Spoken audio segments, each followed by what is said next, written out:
Good evening and welcome to tonight's meeting of Burnside Council on the 22nd of June, opening at 7 p.m. We are still seated according to COVID restrictions in the chamber, but you are welcome to join us in the chamber foyer, and public question time is happening. Welcome also to those who are watching from home. Please stand for the acknowledgements. We acknowledge that the land that we meet on today is the traditional land of the Kaurna people, and that we respect their spiritual relationship with their country. We also acknowledge the Kaurna people as the original custodians of the Adelaide region, and that their cultural and heritage beliefs are still important to the Kaurna people today. We also pay respect to the cultural authority of Aboriginal people visiting and attending from other areas of South Australia and Australia. On behalf of the City of Burnside, I gratefully acknowledge and pay respect to those who have sacrificed their lives for this country and its people. Finally, we seek understanding and guidance in our debate as we make decisions that will impact on the lives of all who reside, study, work in, or visit the City of Burnside. Grant us wisdom as we serve our community. Please be seated. In the case of an emergency, an alarm will sound, and then please follow directions from the staff. I remind you that all council meetings are live streamed through the council's website, and a copy of the agenda is available by downloading from this website. Members, please raise your hand to indicate you wish to speak, and use your microphones when speaking. I ask everyone here to turn off your mobile phones or place them on silent during the meeting. A reminder about 3 minutes speaking time, and at the moment, one question at a time. To everyone present in the chamber and the foyer, please be respectful of each other and their opinions during the debate, and do not interrupt a person whilst they're talking. It's important that all views of the elected members are heard before any decisions are made.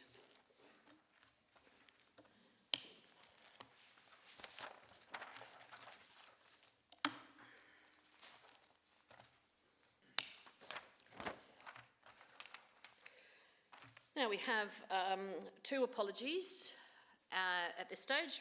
One is from Councillor Carbone and the other is from Councillor Hubel. There are no leave of absences awarded or being sought. Does anyone wish to make a declaration of interest? If not, I'll move on to confirmation of minutes. Someone like to move that those minutes are confirmed from the last meeting? Thank you, Councillor Dawes. Seconded by Councillor Turnbull. Thank you. All those in favour? Carried. There's no adjourned business, no public question time, no one wishing to speak. There is no presentation, but there is one deputation, and the deputation relates to Mr. Cant is just going to get Mrs. Rosemary Phillips and her daughter Anne, who are going to speak in relation to Moorcroft Reserve.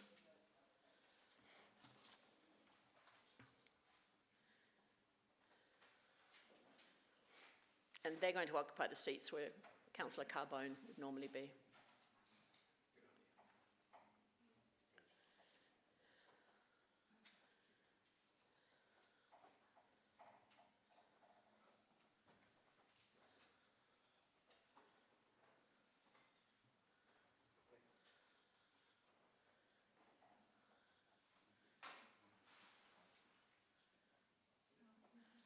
Welcome Rosemary and Anne, and thank you for coming to tonight's meeting. You have 5 minutes speaking time. I'm not sure if you're both intending to speak for part of that time or one after the other. One of that within the 5 minutes. Well, or okay.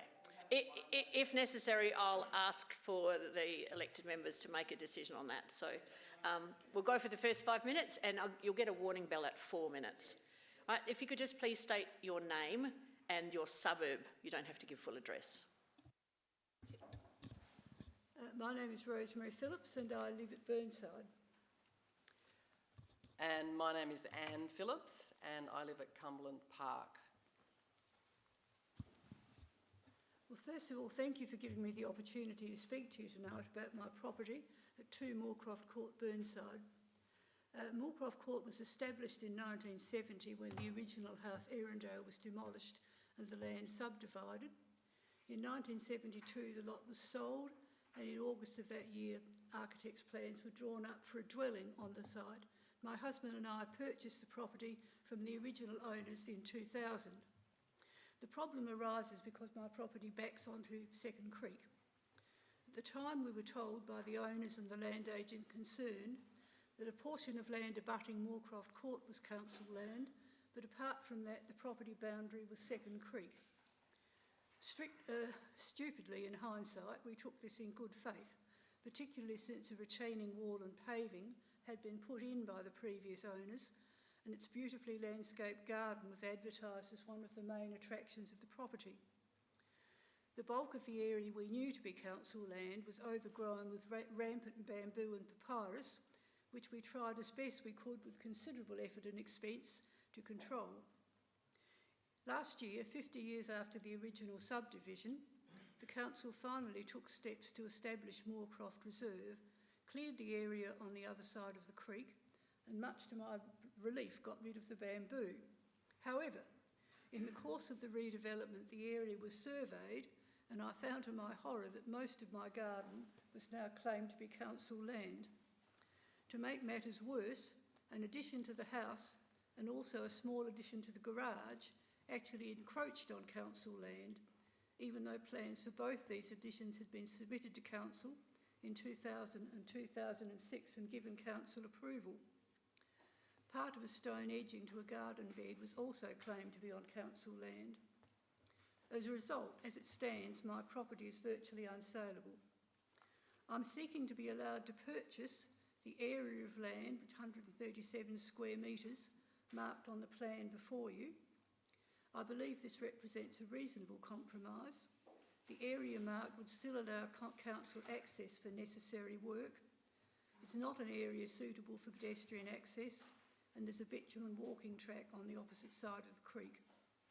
I do hope you'll feel able to give my submission your favourable consideration. Your turn. Okay, Anne Phillips, daughter of Rosemary, thank you for the opportunity to speak.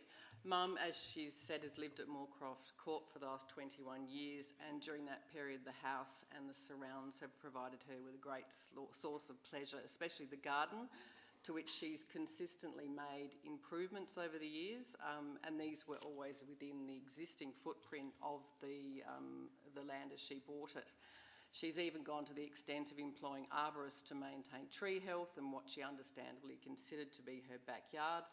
And to Mum, plants and the natural environment matter greatly. Some people have pets, Mum has plants and trees. During the past 8 months or so, as you probably noticed, Mum is walking with a stick. She's become increasingly less mobile due to the effects of arthritis and other degenerative conditions. However, prior to that, and up until a year ago, she was still regularly clambering down the side of the creek on a regular basis to clear banks of weeds, bamboo and other invasive species, because that section of the creek was not maintained by the council and hadn't been during the time that they lived there. And I must admit it was with some consternation that I observed my ageing mother doing such, but she could not be persuaded otherwise. As Mum said, she was delighted when the council decided to undertake works to reclaim that area of the creek and get rid of the papyrus, bamboo and other invasive weeds. That obviously was very short-lived, and it was discovered that there'd been a matter of historical confusion regarding the boundary dating back to when the land was subdivided some 50 years ago. It became obvious that the extension which Mum and my late father added to the living room, featuring laved windows to appreciate the garden, was merely centimetres inside the back boundary. In fact, it's not possible to walk past the living room windows while staying in Mum's backyard. And obviously the part of the garage is on council land. At the time, my parents believed that these extensions would not only increase their and subsequent owners' enjoyment of the house and garden, but also add to the value of the property. Now Mum is less mobile. She spends much more time sitting in a chair in the living room, and instead of looking out of the window onto the garden and enjoying the fruits of her outdoor labours for the last 20 or so years, she spends... Just interrupt for a moment. Is it okay with the rest of you that we probably less than a minute to go. So instead of looking out at the window and enjoying the fruits of her labours, she spends much of her time contemplating exactly how much of her backyard she doesn't own and what impact this is going to have on her future. What was a lovely green buffer against the world and a source of great solace has become a source of extreme distress to Mum, particularly at the age of 81, when given that her physical ailments are degenerative, the future is not clear.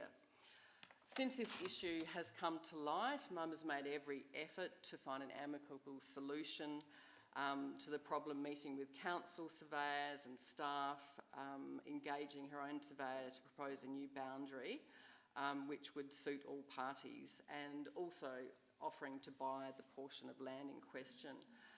What 137 square metres might sound like a lot, or close to that amount might sound like a lot, but what Mum is proposing is to purchase a slender stretch of ground which council employees have advised us is not suitable for council use. Its narrowness renders it unsuitable for pedestrian access, and there's ample community access on the other side of the creek, which is very well used and which Mum is very pleased about. This modest, unusable portion of land may be a relatively small matter for the council, or a small thing for the council, but it represents a great deal to my mother and will have a huge effect on her current quality of life, as well as her future peace of mind. And it's for these reasons that I hope that you will look favourably upon her application to purchase the land in question. Thank you. Thank you very much for coming in. Is there anyone who wishes to ask a question of the representatives? Councillor Piggott. Actually, I don't have a question. I just wanted to thank you for coming in. It is always helpful to get the personal background in regard to these issues, so thank you for coming in. Thank you very much. Councillor Davey, you wish to speak? Thank you, Mayor. Thanks very much for coming along tonight. I'm just wondering if, in terms of working through a compromise, would you be happy with to lose perhaps to resolve this, to lose perhaps your garage and maintain the piece of land on which your living room is built as some sort of a trade-off? I'm sorry, I think that would be very difficult. I mean, it would mean demolishing the garage. And I think, with regards, Mum, to Mum's physical condition, and given that the garage is connected to the house, and given that a safety aspect, I think it would be more practicable for there to be a compromise along that narrow strip of land at the back, so encroaching on that, rather than slicing off a large portion of the access to that home. Is there anyone else who wishes to ask a question? Councillor Turnbull. I really don't have a question, but I'd like to thank you for coming in too. It's been a pleasure to meet you, and hope it goes well. Thank you. Thank you. Thank you very much for coming in. If you'd like to just take your time, no hurry, and you can sit outside and you'll still be able to hear the conversation. Okay? What I intend to do now is go through the reports and find out which ones wish to be debated and which don't. And if it's okay with you, I was going to move the Moorcroft Reserve to the first item to discuss or to debate, if that's okay. Can I get a consensus from the group as to you're happy for us to do that? I don't expect an 80-year-old to sit out there for hours waiting for the opportunity. Thank you very much. All right, so because of the bit of confusion last week, I'm going to say it this way. Does any member wish to debate item 11.1? Yes or no? Yes. So, Councillor Piggott. The elector representation review. Councillor Davey. Policy review, finance policies. The answer, I haven't received an answer, so I seek a mover. Councillor Dawes, seconded Councillor Jones. All those in favour? carried. Finance end of month report. Does anyone wish to raise that for debate? Otherwise, I seek a mover. Thank you, Councillor Hughes, seconded by Councillor Jones. All those in favour? Carried. Portion of Moorcroft Reserve, Councillor Turnbull.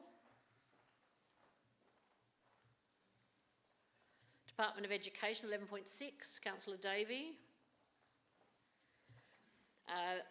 11.7, the third pump track. No, then I seek a mover. Councillor Hughes, thank you. Councillor Turnbull seconded. All those in favour? Carried. Chief Executive's report. Councillor Davey, you wish to... Oh, sorry, I've missed the Regal Theatre. Councillor Davey, the Regal Theatre. 11.9, Chief Executive Officer's report. You wish to withdraw it? Mayor's activity report. Happy to move it. Thank you, Councillor Hughes. Seconded by Councillor Turnbull. All those in favour? Carried. Appointment of the City of Burnside. Well, we need to deal with that. You'd like to withdraw it, Councillor Piggott? Endorsement of the reappointment to the Burnside War Memorial Hospital Board of Directors. Councillor Davey, you wish to withdraw it? No, you're just to move it? Okay, thank you. Seconder, please. Councillor Cornish. All those in favour? Carried. Against, sorry, Councillor Jones. But it was carried. The minutes of the Audit Committee meeting. If anyone wishes to withdraw it, yes or no? All right, then I seek a mover. Councillor Jones, seconded Councillor Davey. All those in favour? Carried. So, as was my intention, we will now move... Did I miss something? Sorry? Oh, they've left. Okay. Since they've left, do you still want to... Shall we just continue with a normal order? Yeah. Okay. Because that'll give them time to go home and listen to it if they wish to. All right, so Councillor Piggott, it's up to you. 11.1. Sorry, I kind of threw you then, didn't I?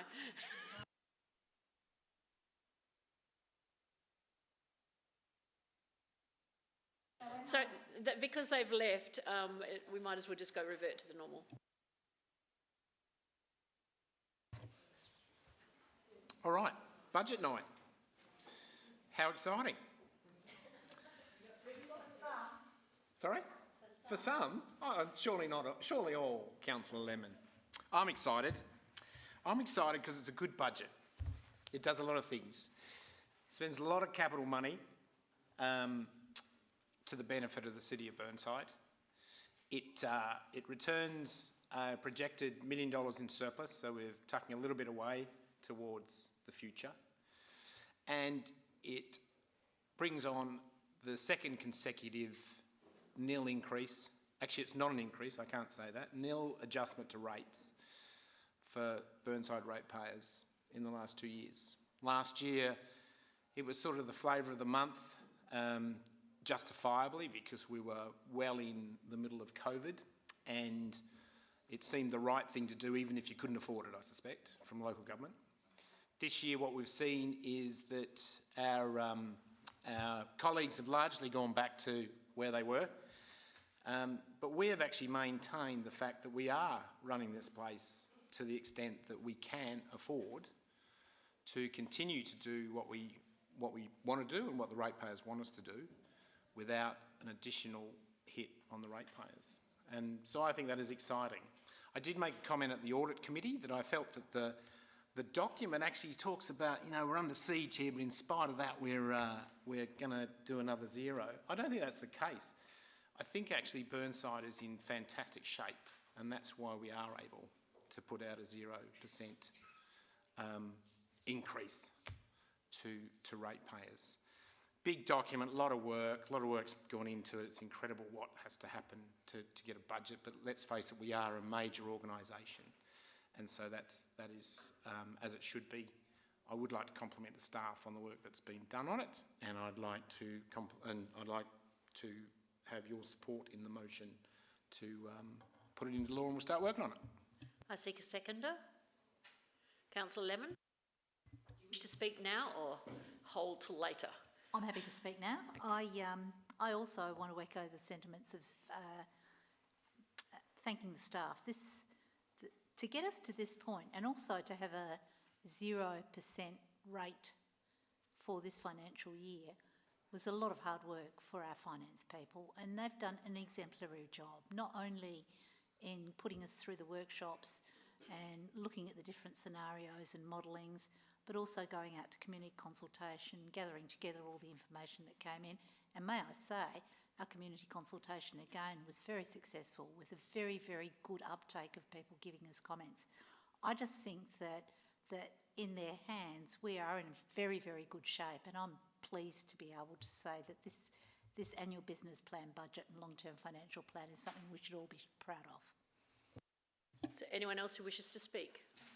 Councillor Henschke. Thank you, Mayor.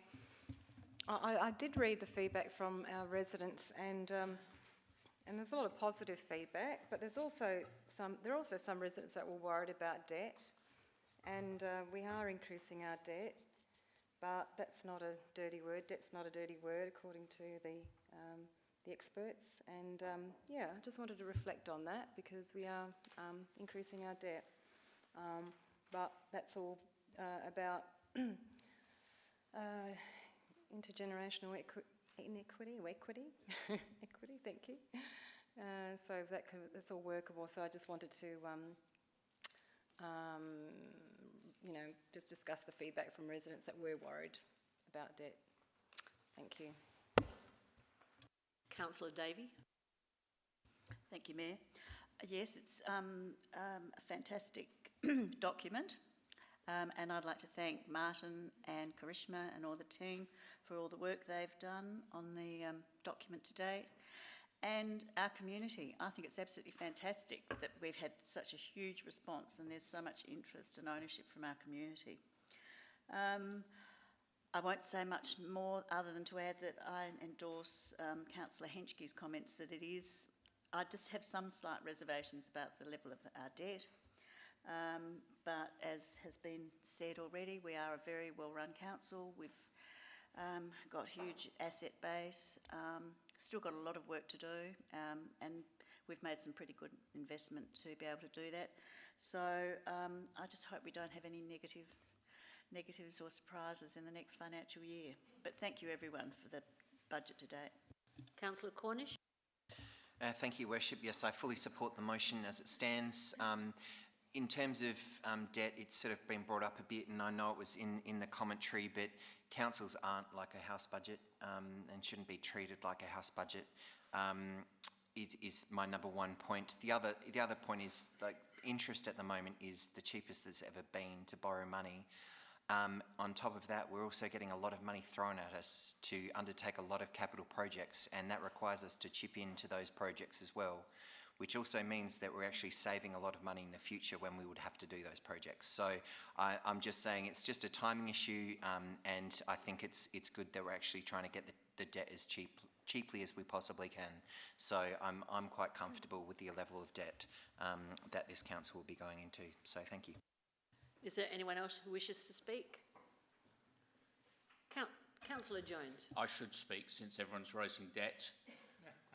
Look, because I have a master's degree in economics, so I'm well versed in the difference between household debt and corporate debt and government debt. And I even understand the difference between local government debt and state government debt and Commonwealth government debt, because they're all different again. All we're doing here is deferring a rate increase because, unlike the Commonwealth government, we're not investing in productive assets which we can say will increase productivity, will increase the GDP, will increase the tax base, will repay the debt. We're building nice things like wading pools and parks, which are all fantastic. You know, that Bex Lake is terrible, I agree. But all we're doing is saying we're not going to pay for it, our kids are going to pay for it. And interest rates might be low now, but we are not repaying the debt. So in 10 years' time, we will be at the vagaries of whatever the interest rates are in 10 years' time. And the fact is, governments, because of COVID, have borrowed a lot of money. And they are going to be under a severe temptation to inflate their way out of debt. Frankly, which will lead potentially to very, very high interest rates like we had under Hawke and Keating, for example. So we can kid ourselves that this is all benign and nothing's ever going to go wrong, but interest rates within living memory were 22%, I think. 22% of $23 million every year is going to be a bit of a downer, frankly, on a $50 million budget when we're paying $10 million of interest a year, potentially. That's going to lead to big rate increases. So I realise I'm in a minority, but I just wish to issue a cautionary note that council debt is not free. It eventually turns into rate increases. So other than that, I do think a 0% increase is great. I think we're the only council probably in the state who's done it. Sadly, I don't think we've had enough kudos for that compared to some of our spendthrift neighbours, which is a bit disappointing, but you know, at least we'll all be able to say we came in with 0% 2 years in a row. So I will support the motion, but I do issue a cautionary note. Thank you. Thank you, Councillor Jones. Is there anyone else who wishes to speak? All right, then I shall go back to Councillor Piggott. Thank you. Well, actually, I'll weigh in on debt as well. And look, I don't think it is an automatic delaying a rate increase. There's all sorts of things you can do. You can run the organisation cheaper over time, make savings against current budget, which certainly would be a great way to do it.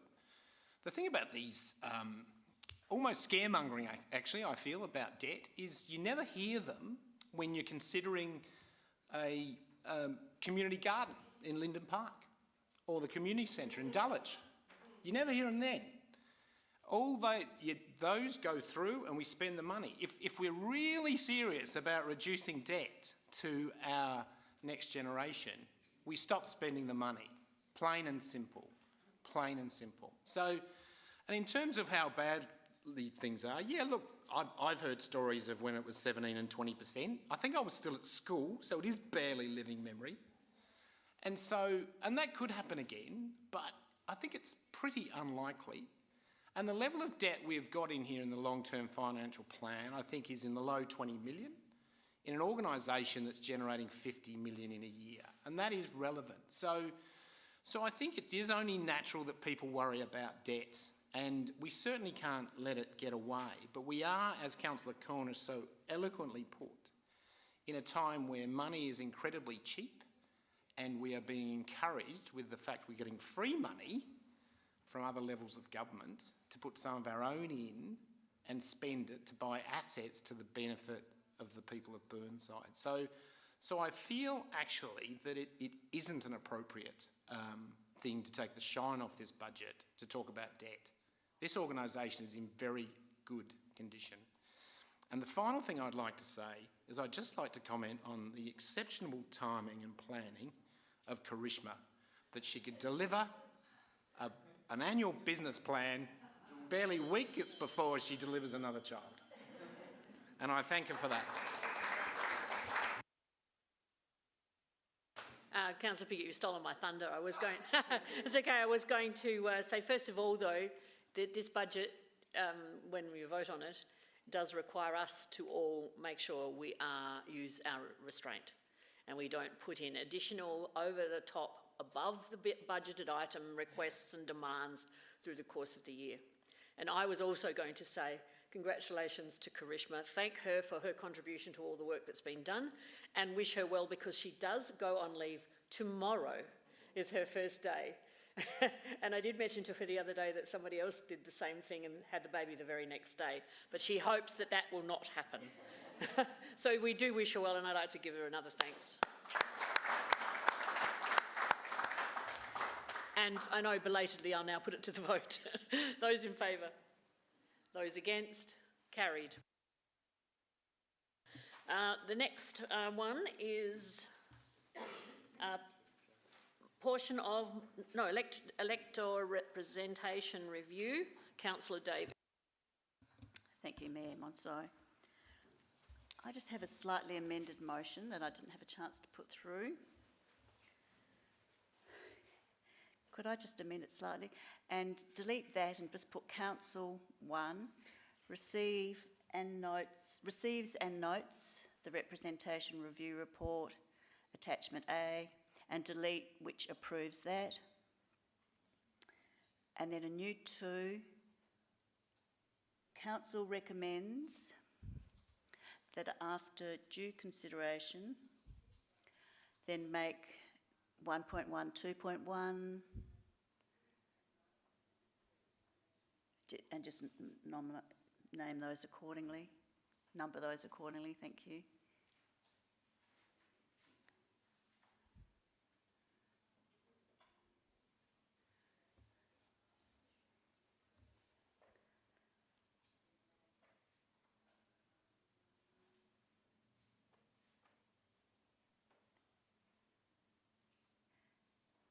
And then 3, commence the second, and capital C for community, capital C for consultation, community consultation round on the report from 8th of July, with a final report to council by 30th of September. Thank you. Sorry I didn't have a chance to put that through. Thank you to everyone for all the work that they've put into this. I think we've viewed several iterations. I've just changed it a little bit to make it look a bit separate. A bit, you know, in terms of clarity, sorry. And because we didn't have the final report when the final report was due to us. There's a huge amount of work being done on this. Our community has spoken, but I think we've reached a position where it's in very good shape. It's very clear what our community wants. We've workshopped this, and I'm happy that this report and new round of consultation go to final community consideration next week. So hopefully everyone will support that. Thank you. I seek a seconder. Councillor Piggott, do you wish to speak now? Thank you. Does anyone else wish to speak? Sorry, Councillor Lemon. I have a question, if I may. Certainly. We have to have this report to the Electoral Commission at a particular time. When is that? Can you tell me, please? Through Madam Mayor, if I can refer that to Mr Cooper. Through the Mayor, the date is the 30th of October 2021. And if I may have a supplementary question? Since there doesn't seem to be anyone else wishing to, go ahead. Will this in any way, your intention was not to come back to this chamber, I imagine, because there's nothing on that in this motion. Will this changed motion in any way impede us in terms of, does this actually say to you that we have to approve the final one again? Through Madam Mayor, Mr Cooper. Through the Mayor, the report is actually due to come back to Council. The original timeframe was for it to come back on the 14th of September for the Council to consider the results of the engagement and to adopt the representation report. And then we were planning to submit it by the 30th of September. So does that, just as a consequence, Councillor Davey has included the 30th, would it be preferential to be earlier than that if this is the case, or is that okay with, are you okay with this? Through Madam Mayor, that's my interpretation, is that's the backstop. We'll bring it to Council on the 14th, but that's the latest. Okay. Happy with it as it is? All right, fine. Is there anyone else who wishes to speak? Councillor Henschke. Oh, thank you. Question. Just on the 2.4, just a question regarding the engagement that's been underway with the Ghana community about this. Has that started and the next step is approval, or are we just starting? Because I just wondered if the wording might be slightly different if we're at the beginning of a process. Through Madam Mayor, yep. No, we haven't undertaken any engagement on the naming at this stage. The intention was that obviously we need to see where this ends up after the community consultation, and obviously once it goes through the Electoral Commission, and then once it's in place, then we'll be in a position to have those conversations. Can I suggest a slight variation to a word or two? Yep. And if it's accepted by Yep. the member, Thank you. Yeah, so the existing ward names be retained at this time, but the RAP working group engage with the Ghana Language Committee on potential naming opportunities. I think that's saying the same thing. Same thing? Yeah, I think it's Yeah. exactly the same thing. And the committee do know exactly where they're headed with this anyway. They so. are? Okay, and you're that's- on that committee too, so Yeah, I just wanted to clarify that. I think it's pretty clear. No that you're clear on it expectations, in thank terms of the you. direction this gives the council, isn't it? Yes, through you, Madam Mayor, and I respect Councillor Lancy's thoughts, but my interpretation is quite clear that does involve an engagement to seek Yep. approval. Okay, thank It's you. not very going to much. just happen overnight. This is going to take time. And it would have to go out to the community, any names that were proposed anyway. So, and that'll be the next stage after, probably after the next election. Okay, hope that helps. Now, Councillor Piggott? You seconded, and it doesn't appear to be anyone else who wishes to speak. So, you don't wish to speak? Okay.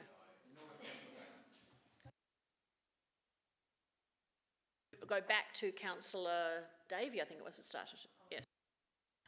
Thank you. Yes, I just wanted to sum up to say that it's my understanding that council, that this won't be held up by the Ghana names, so that any appropriate names that are identified through that whole process, as this happens down the track, can be inserted into the ward names. So I think this is a great way to go, and we've got that option down the track. So I hope you will support this. Thanks. Right, all those in favour? Against? Carried. The next one is the portion of Moorcroft Reserve, and it's Councillor Turnbull. Thank you, Mayor. I'd like to move an alternative motion. TURN, first of all, my name, TURNBULL, before I start. Okay. Now, the alternative motion is that Council commence a consultation process in line with sections 50 and 194 of the Local Government Act 1999 for the potential revocation of community land classification of the portion of Moorcroft Court Reserve no greater than 110 square metres to address the historical and structural encroachments onto Moorcroft Court Reserve adjacent to 2 Moorcroft Court. Number 2, authorise the CEO to negotiate the final boundary alignment between Moorcroft Court Reserve and 2 Moorcroft Court for the purpose of community consultation, seeking to minimise the amount of community land to be revoked. Thank you. Now, Going to speak to it now? do I need a seconder first? No, you speak to it now. Okay. You've proposed an alternative motion, so now you speak to it. Right. Well, thank you very much.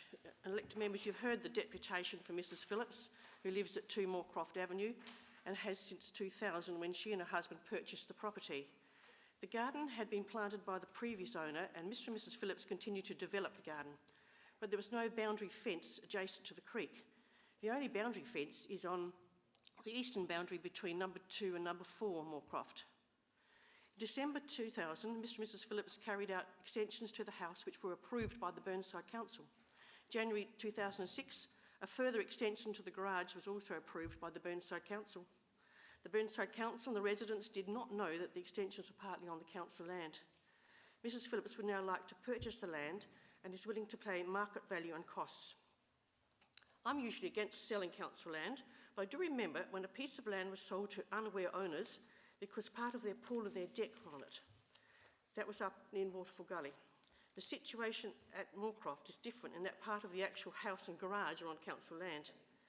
But it is similar in the fact that the land is too steep and on the other side of the creek to the walking path, as was that land off Waterfall Gully Road. It was actually goat territory. The revised motion is a compromise. It seeks to minimise the amount of the council land to be revoked, but enables number 2 Moorcroft to retain the portion of her house and garage so that her property is saleable in the future. Burnside Council, in retrospect, has to accept some responsibility for granting 2, not 1, but 2 development applications without checking for the boundary anomalies. It wasn't in our time, this is the historical encroachment. The revised motion also sends a message to our residents that we don't sell council land lightly. So for years, this resident believed that the house and garden were on bought land, their bought land, they bought in 2000. Bit of a shock to find it wasn't. I ask you to support the amended motion is in that the first step in rectifying the situation is for commencing the consultation process for potentially revoking the community land classification of Moorcroft Reserve, no greater than 110 metres squared, to address the historical and structural encroachments. This amended motion is a compromise, one that both recognises the problem and at the same time seeks to minimise the amount of community land to be revoked. That's it. Seconder I seek is Councillor Dawes. Wish to speak, or you're going to refrain at this time? Okay, thank you. Councillor Piggott. Could I ask a question, please? I don't know how familiar with this motion administration is, but could someone explain the magic of the 110 metres, please? Through Madam Mayor, yes, I'm acutely aware of the site, and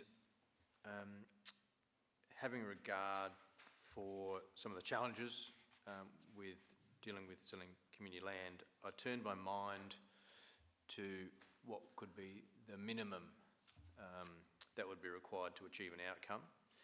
And working with the staff, I believe that we can attain an outcome that the owner would be comfortable with, but also council would be comfortable with at around 100 square metres. I've allowed myself a slight buffer if I need it, but I believe I can achieve an outcome here with 100 square metres, approximately. Councillor Hughes, you have a question or wish to speak? Just a question, please. In terms of that alignment and the bank, is there any risk around flooding and creek levels associated with that proposed alignment? Does that make sense? So would we be then putting a certain flood level within someone's boundary? Through Madam Mayor, no, this is a short answer, in that we're not looking at any physical changes to the bank. We're not talking about erecting a fence. If anything, we're possibly talking about planting more native vegetation. It was just more by, like, would that new proposed alignment mean that, like, I don't know, 1 in 100 or a change in creek level would be then part of their property? That would be difficult for us to manage those flood levels in a certain event. Don't know if that was clear, sorry. Through Madam Mayor, I'll take advice from Mr. Count.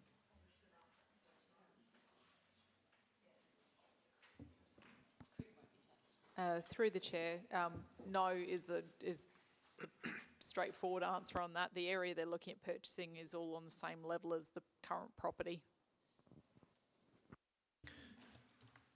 Councillor Davey. Thank you. I have a question because I'm not quite sure exactly where the intent is of the change, because we've got a map with the proposed land to be acquired, 137 metres squared. So does this change mean it will be right almost up to the building side, to the garage and the side of the house, or is this to retain the paving? Through Madam Mayor, my broad intent is to retain as much of the bank in council ownership, and one of the I'm just going to call the map up. one of the boundaries that I'm looking to use as an indicator is, we'll call it the edge of the concrete path, where there's a small amount of steps running down towards the creek.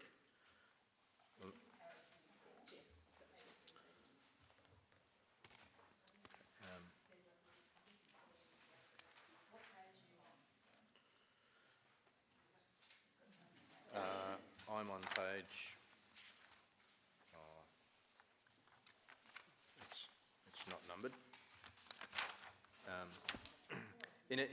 In simple terms, in essence, I'm trying to return probably 1 metre, at least a metre in width of the bank to retain in council control.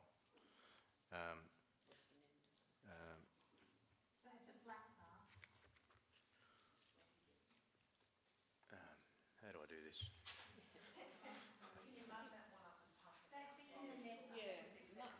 I'll come.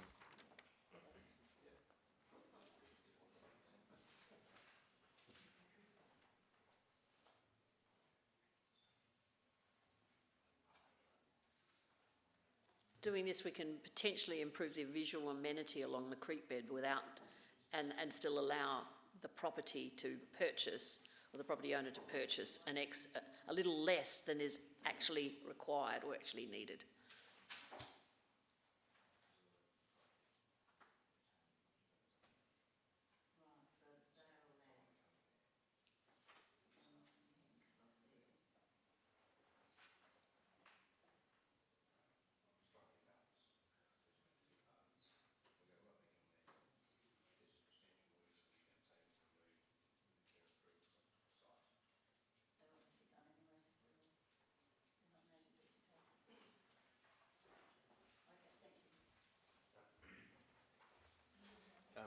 Sorry, Madam Mayor and councillors. Just to clarify, the reason I'm trying to strike a balance is I'm trying to minimise the amount of physical infrastructure that would have to be removed from the site should we move the boundary too far into the property. But as I said, still retaining as much community land as possible from the transaction. Councillor Pickett?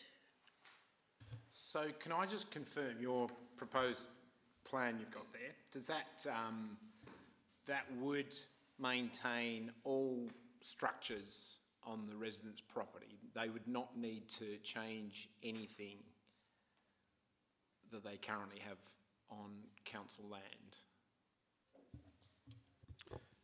Through Madam Mayor, I visited the site, and from my estimation, we are simply dealing with plantings and not hard infrastructure that would need potentially be amended in the future. In the future, as I said, I can imagine our biodiversity team removing the non-native species and perhaps planting native species along the bank.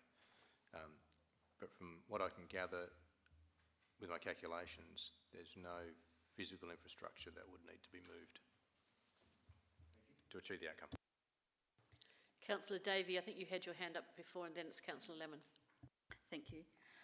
I'm still confused as to why. I can understand the compromise in the area where the garage is and the end of the building of the house. I can't understand why we would surrender the area to the right on our map along the bank of the river, which is our land, even though they might have planted camellias or whatever I saw when I inspected the site. Through Madam Mayor, the commitment that I'm trying to give here is that I'll be pushing that boundary back as far as I think is reasonable between the two parties. As I said, I'm committing to try and achieve as much community land retention. I know I can't give you a boundary this evening, and it's because we're making a late change. But I'm trying to make a commitment to the council. Well, if the council runs with this resolution, this motion, my goal is to achieve the best outcome for council here. Councillor Lemon. Thank you. What mechanisms are we going to put in place for this property to ensure that when it changes hands, the new owners will be absolutely clear about where are we putting up a fence, are we putting up markers, what are we going to do? Because we can't just, whatever decision we make but tonight, I just think it's very important that we have some mechanism in place to show that. Through Madam Mayor, I don't believe we're looking to fence the property because I think it's conducive given the site's characteristics. However, it's more than appropriate, I think, on each change of boundary alignment point that we have some sort of marking delineator, whether it's a boundary peg, a surveyor's peg markings will certainly be installed, and we can certainly endeavour to make them more prominent. And my goal is to have as straight an alignment as I can achieve so that the boundary is more obvious than not. Is there anyone else who wishes to ask a question or speak? Councillor Lemon? Sorry. Are there any other encroachments into that reserve? I read the report, but I couldn't see any others. But the map that we've got shows that there might be, so I'm just asking for clarification. Through Madam Mayor, I think I know the answer, but I'll refer it to Mr Kent.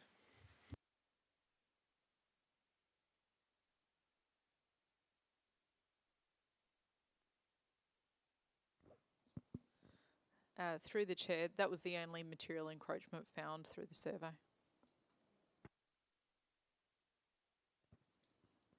Through the chair, there are a couple of other small sections of fences that were over by in the order of a couple of centimetres here and there.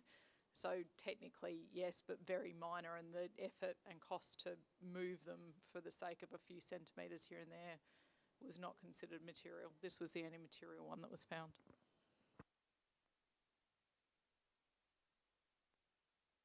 So, Councillor Jones.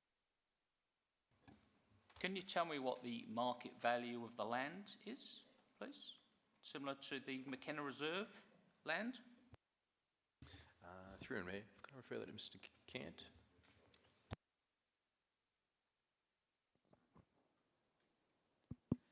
Through the chair, we don't have the market value yet. If this is supported, one of the next steps would be to get a market valuation for this parcel of land. Councillor Cornish. Thank you. Going on from that, would the valuation of this property that is rated and has been rated for the last 20 plus odd years from this one ratepayer, would that probably include the valuation of the items that were encroaching on our land? So we wouldn't be rating on only her land, it would be rating on the visual of the entire property, which would include all the buildings and stuff on our land, and she's been paying for that over the last 20 odd years? Through Madam Mayor, I'd have to get in the head of the state valuer to answer that question. Councillor Piggott. Could I, this to the CEO, do you think at future times when we are actually looking at transferring community land, could we at least have an estimate available on the night or in the report as to what the land might be worth? I understand we don't get a valuation until we know we might be doing something with it, but I think there's probably the skills in this organisation to provide at least a range perhaps of values of what it might be worth. We've got another one on foot which, for the sake of that on the night, probably didn't get finalised either. Councillor Davey. Through Madam Mayor, I just need to ask a question to Mr Kent. I'm not sure if there's a reason why we didn't provide a valuation at this stage.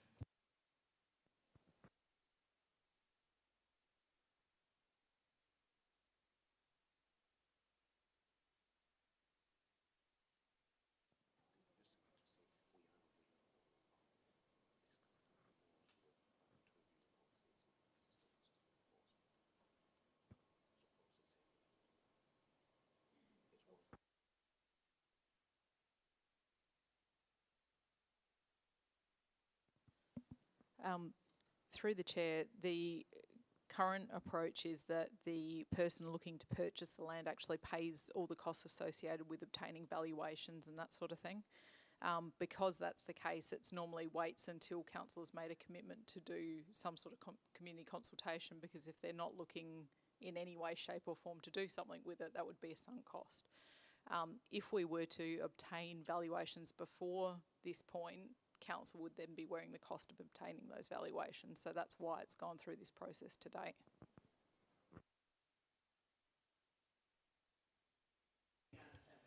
I don't think I need to rephrase. I said, could we in future have at least an estimate? So I'm not after the valuation. I accept that answer and that's absolutely fine. I just think we should change it for the future. Through Madam Mayor, I'm comfortable with that response, but I'm also cognisant we can achieve the outcome in the future. It's Councillor Davey, then Councillor Lemon. Thank you. I'm worried about precedent, quite apart from the costs and the size of this parcel. We've got about 10 other properties who live on this wonderful reserve, surround this wonderful reserve, who wouldn't mind a little bit of extra room for their gardens and their entertaining. What sort of, if we did go ahead to propose to sell this, to correct this encroachment, for which they've had the benefit for the last 20 years, what precedent are we setting for all this other dress circle of homes around Moorcroft Reserve?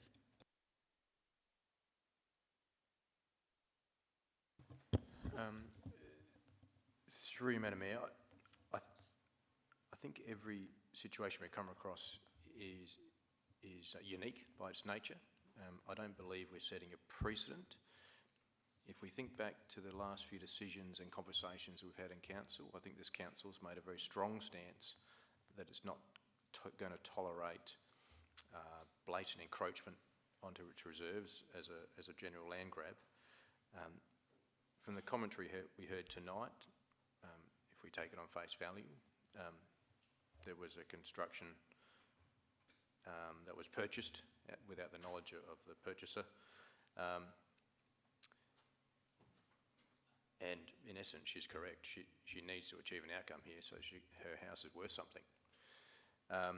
So I'm comfortable now that as a council and as administration, we push back quite hard on encroachments now. And in fact, I can think of an example that my officers are working on right now, where the response is immediately that you need to remove your encroachments, rather than us coming back and recommending selling to council.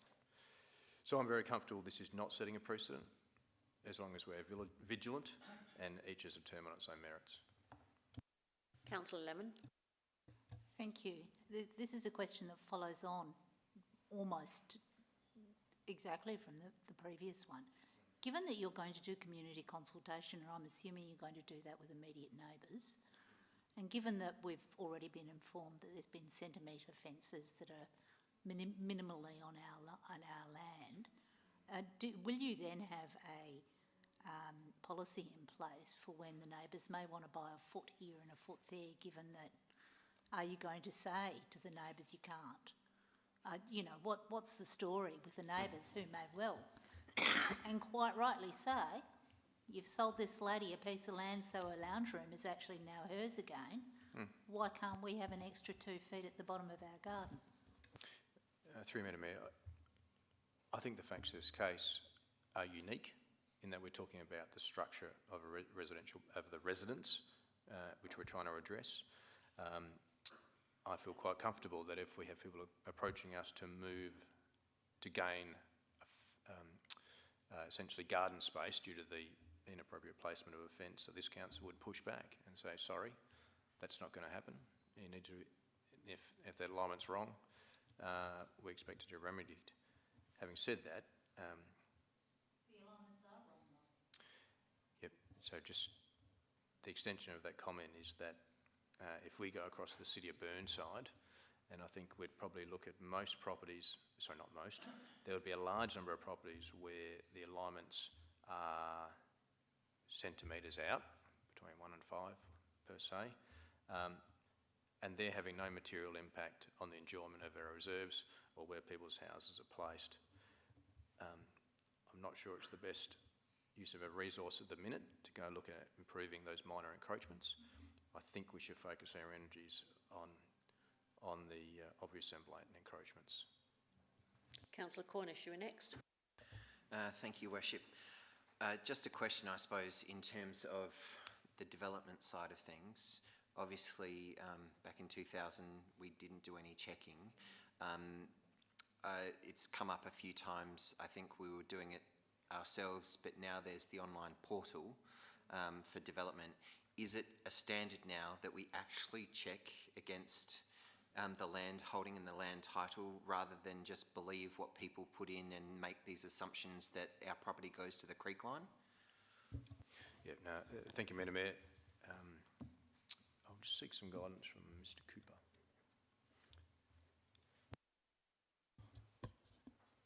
Through the Chair, thank you for your question, Councillor Cornish. Yes, you're absolutely correct.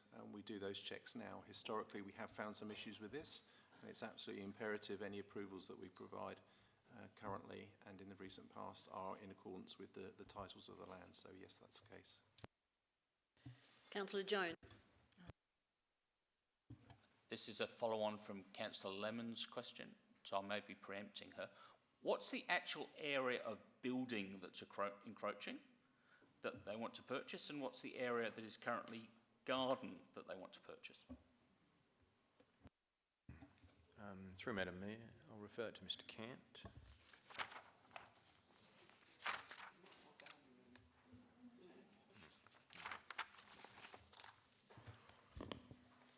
Through your worship, we don't have those specific figures per se between built structures and the soft structures, but it's per the plan as on page 330. You get an idea of the area of encroachment versus the built structures.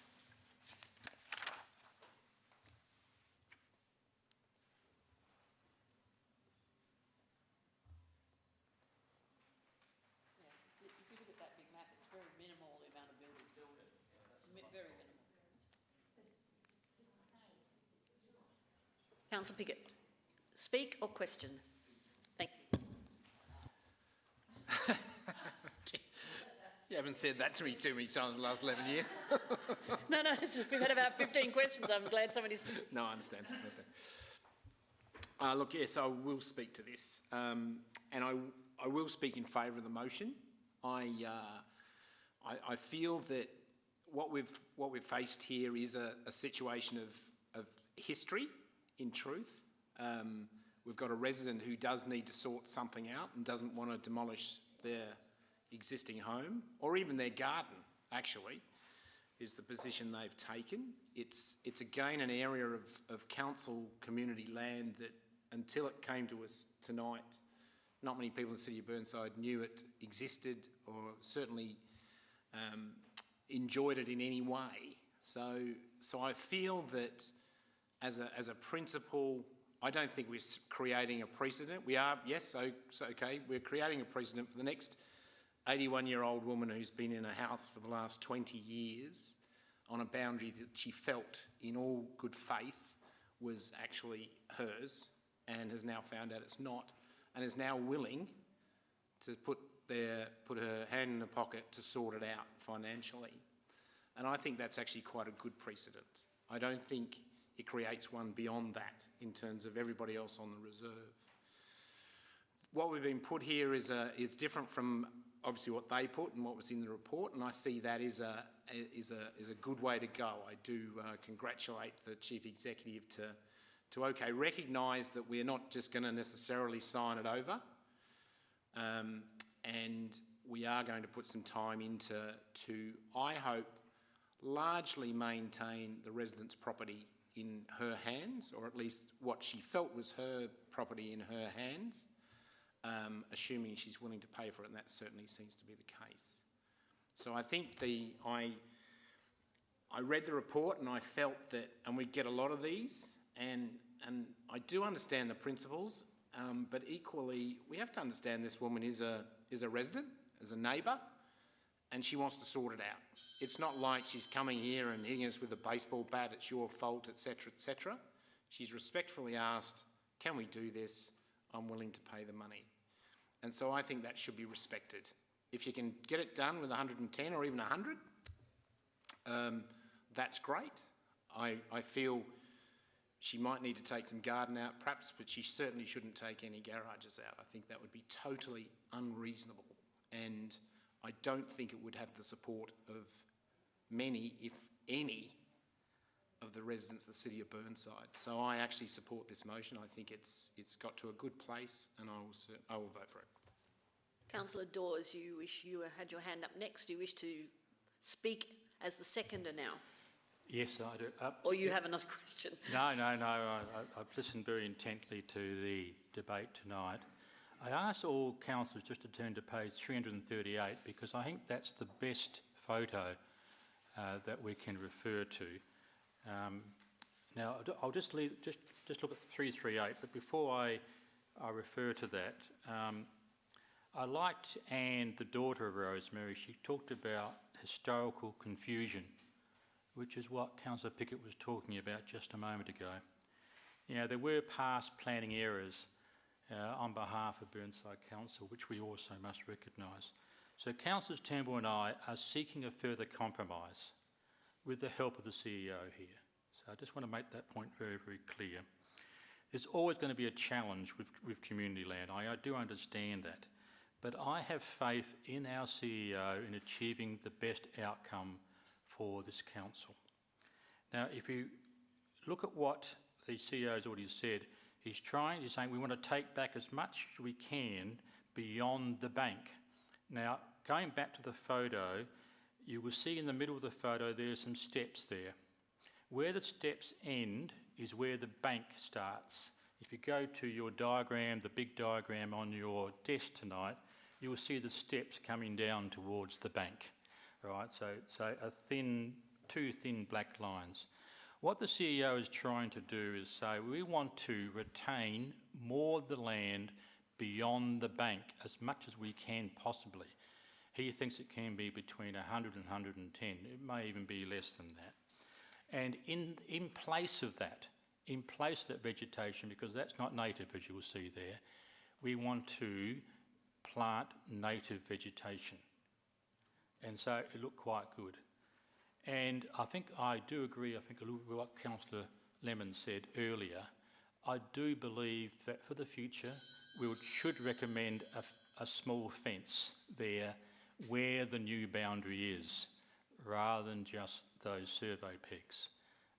And that gives her a little bit of privacy as well. So I'll throw that back to the CEO while he's determining the amount of land involved. But I think that would be a good result as well for not only the resident but also for this council in the future. Thank you. Councillor Davey. Thank you. In terms of community, I've got a question. In terms of community consultation, I was a bit perturbed to hear that it was just the householders in the area. I understood that for any sale of any community land, it had to be a publication in the newspaper and widespread consultation. Is that what we're proposing to undertake? Okay. Through me, I'll refer that to Mr. Kent. Through your worship, yeah, if you refer to paragraph 6 within the report on page 327, it talks through the actions as part of the community consultation process, which includes a public notice published in the newspaper. Councillor Hughes, you were next. Yes, I will speak to the motion very briefly because we do have still a lot of things to cover, and I guess I've sat here as part of reviewing this process and had my engineering mind on thinking what's the criteria, what other decisions have we made, trying to look at consistencies between those decisions, and I think the CEO has summed this up essentially, that every decision that we make around these things is ultimately unique because of the circumstances, what's included. It's not just a matter of, it's community land, we can't make a decision to sell anything. I think for me this comes down to, it's not a deliberate encroachment.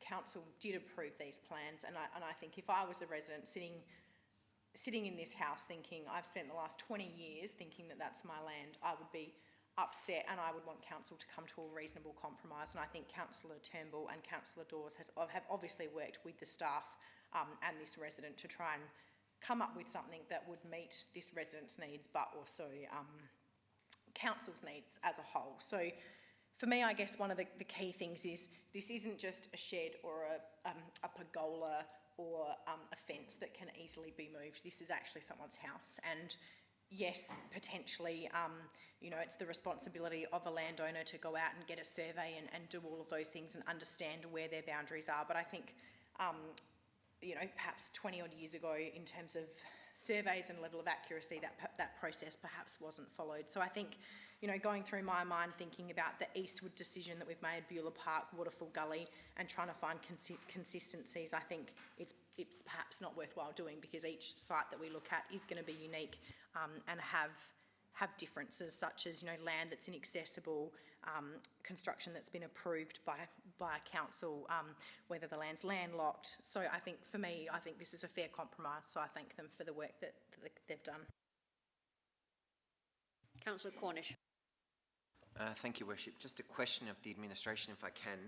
We do have a recommendation here for 137 square metres.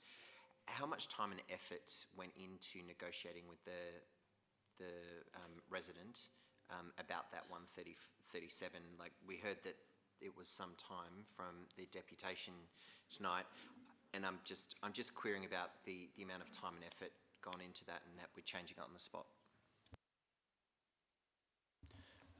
Through Madam Mayor, I'll refer it to Mr. Cant just to inform us of that one.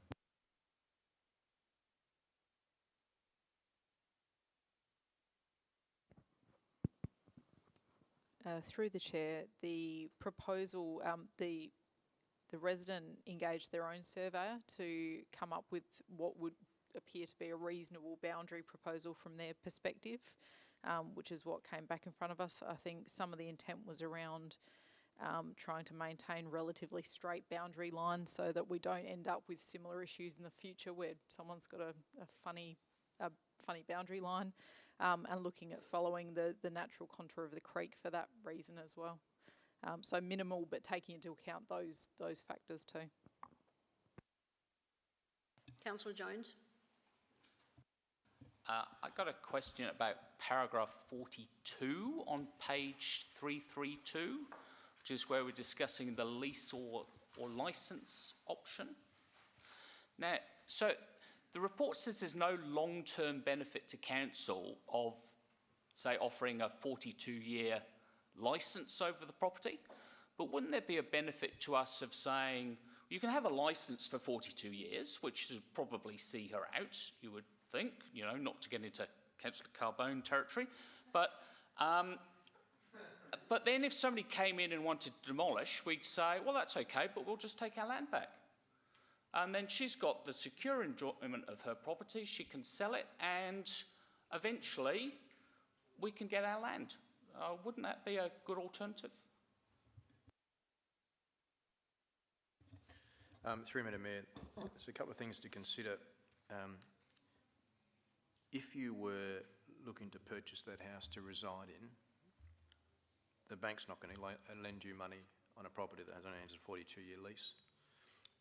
So I think in terms of the request from the owner to resolve the issue, it doesn't, at least does not resolve the issue. The issue stays live for as long as that lease is in place, because the next council may decide, now putting aside the timeline, that it's not prepared to renew the 42-year lease, and again you end up in that same zone of having a property that potentially is built on as an encroaching. My strong advice to council is to resolve the situation. I have but two not other with people lease. with questions. Lemon was next, and then Councillor Davey, and then I can come back to you, Councillor Jones. Just to clarify the 100, maybe a little bit more square metres, the minimum amount, I see from the photographs that corner of the living room that is encroaching also has paving around it. That 100 square metres will include that paving. I mean, I would hate to have somebody have to go onto our land to clean their own windows. Do you know what I mean? Yep. Through Madam Mayor, I've certainly taken the view a highly practical view to ensure that there's still enough land to, I'll call it, what do they call it? Maintenance, practical enjoyment, and taking a common sense approach about what is appropriate. Councillor Davey. Thank you. My question relates to planting in the native in the garden. When I walked by and checked the property, it was all planted with exotics. It was camellias just about down to the waterline. Do we have any scope to put in a land management agreement that it all be planted with natives, so that would then continue around in biodiversity terms with the other vegetation in the area and make that a proper Burnside habitat? Yeah, through Madam Mayor, what I'd be seeking to do is maximise the amount of that bank that's in council's control, and then obviously, as due to the fact we have control, we can put native plantings on there. I believe it would be a step too far to try and tell the owner of a property what they're allowed to plant on their property. But I'll be seeking to, as I said earlier, to give as much of this land in community ownership, and therefore we can control what's planted on it.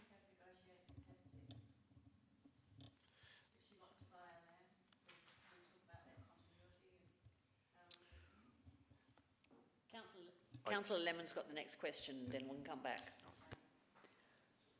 I'll speak to the motion now. Actually, sorry, Councillor, you okay? All right, go ahead, Councillor. I'll speak to the motion. I'm very happy to support this.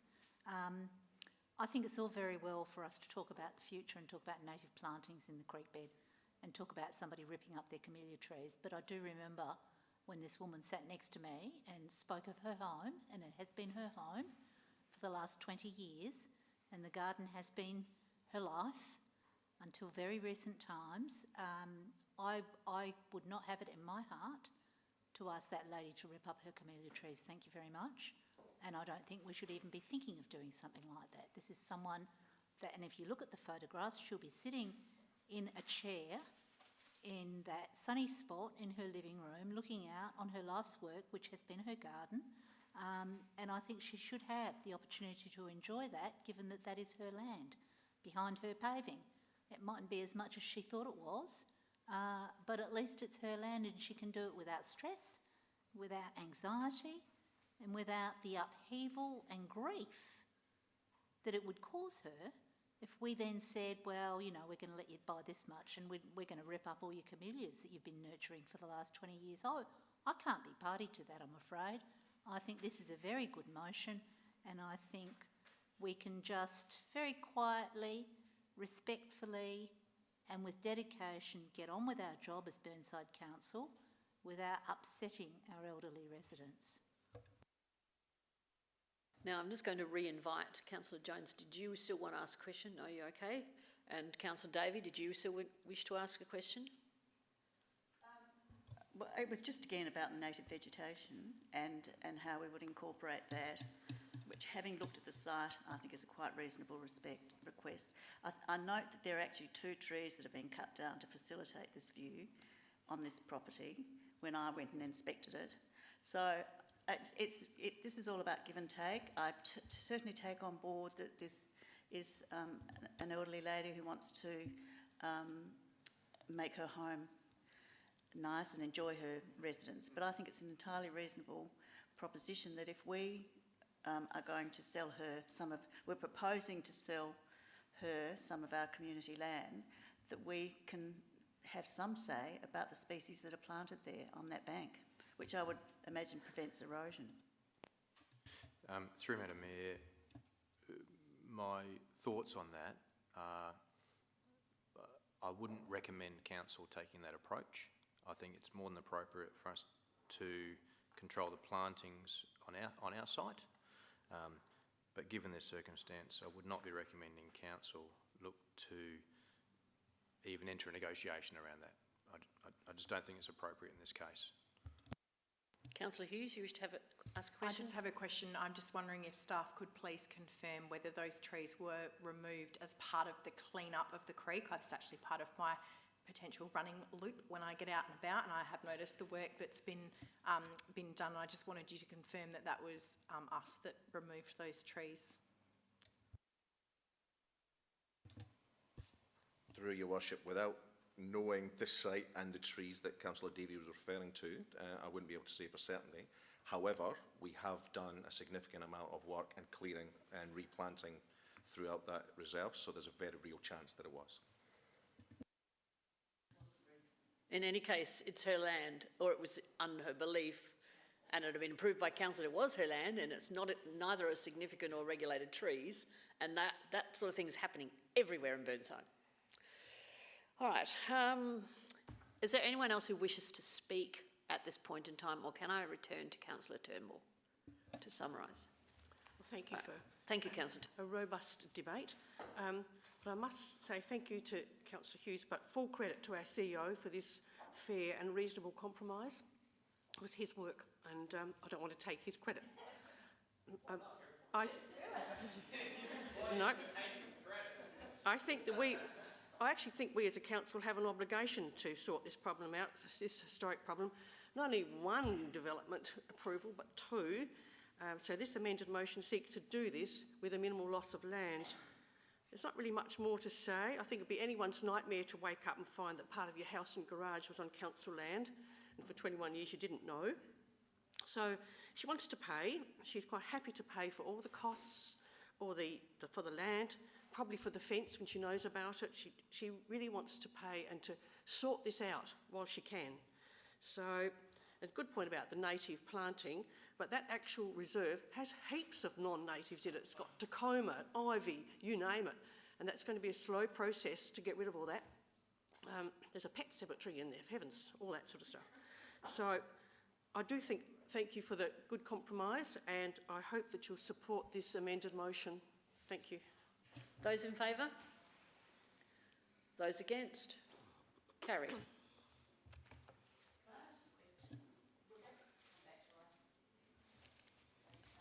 Yes, it has to. It goes out for community consultation, so it's got to come back.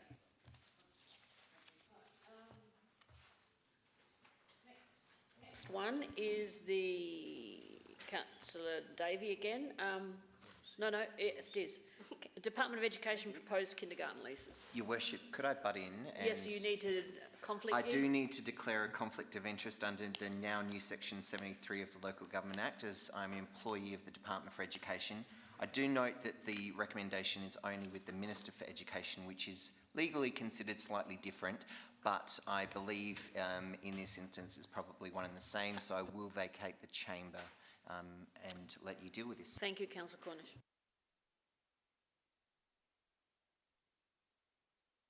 Now, Councillor Davey. Move. Thank you. I move. No, we've got half an hour to go. I move in accordance with the recommendation that Council authorise the Chief Executive Officer to grant leases to the Minister for Education over the following facilities as delineated in red in Attachment B and on terms and conditions set out in Attachment C of Report Number 147/21. 1. Newland Park Kindergarten, Erindale. 2. Grove Kindergarten, Eastwood. 3. Kensington Gardens Preschool, Kensington Gardens. And 4. Wattle Park Kindergarten, Wattle Park, subject to variations as the Chief Executive determines appropriate and in Council's interest. I don't have any, I thank the Barry and his team for this report. My one question is, and comment is, do we require kindergartens to maintain gardens or any sort of biodiversity aspect, the area around them in our reserves and parks? Do they have an active role in maintaining their little area and space that's leased to them so that it all fits in? Through Madam Mayor, if I can refer that to Mr Kent. Through your worship, yes, within their leased area, yeah, they're responsible for maintaining and ensuring that it's safe and beautiful.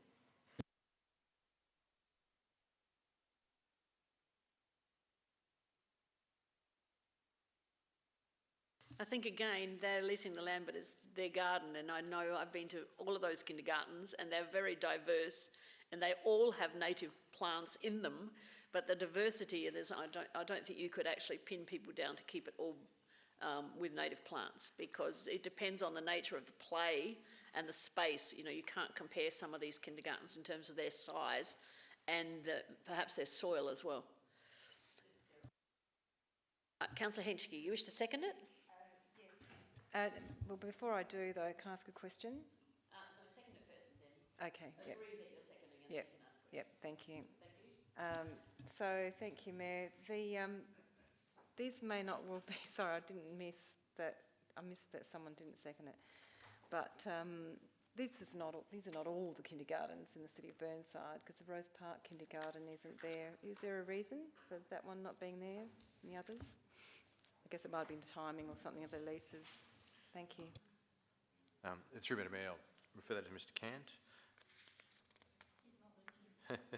I can tell you that JB Cleland is not, because we traded that one when we exchanged land with to get Constable Hyde, and I don't think Rose Park Kindergarten was involved in that. It was the primary school. It was a private primary school, so it was the kindergarten. Yeah. Okay, that's right. Yeah, I just didn't want to say it in case I was wrong. So, if I may, Madam Mayor, the answer is in point 13 of the report. The kindergarten buildings were constructed in the 1960s on community land, and they're currently leased to the Minister of Education on 5-year agreements. So that is why these set number are unique. Right. Councillor Turnbull, do you wish to speak? Yes, please. Thanks, Mayor. How much is that lease that those kindergartens pay? Through you, Madam Mayor, I'll refer to the finance section. A 5-year peppercorn lease, $1 per annum. Sorry? It's on the page. So the leased people, the leased ones pay $1 a year as well? You said some were leased. Oh, I'm sorry for the confusion. Sorry. Through Madam Mayor, the 4 sites we're talking about are leased because they are built on community land. And so the 4 sites in question, to use that community land, the Minister is paying Council $1 per annum. And he doesn't pay per lease. He's a squatter. Isn't this... Councillor Just Turnbull. going back, isn't that very cheap? I mean, Councillor Education Turnbull. Department is a big... Councillor Turnbull, are you debating this now? You continue to debate this? Because you either are debating or you're asking a question, you can't do both. My question is, don't we think that's a bit too cheap, $1 a year, when the Education Department is a big business?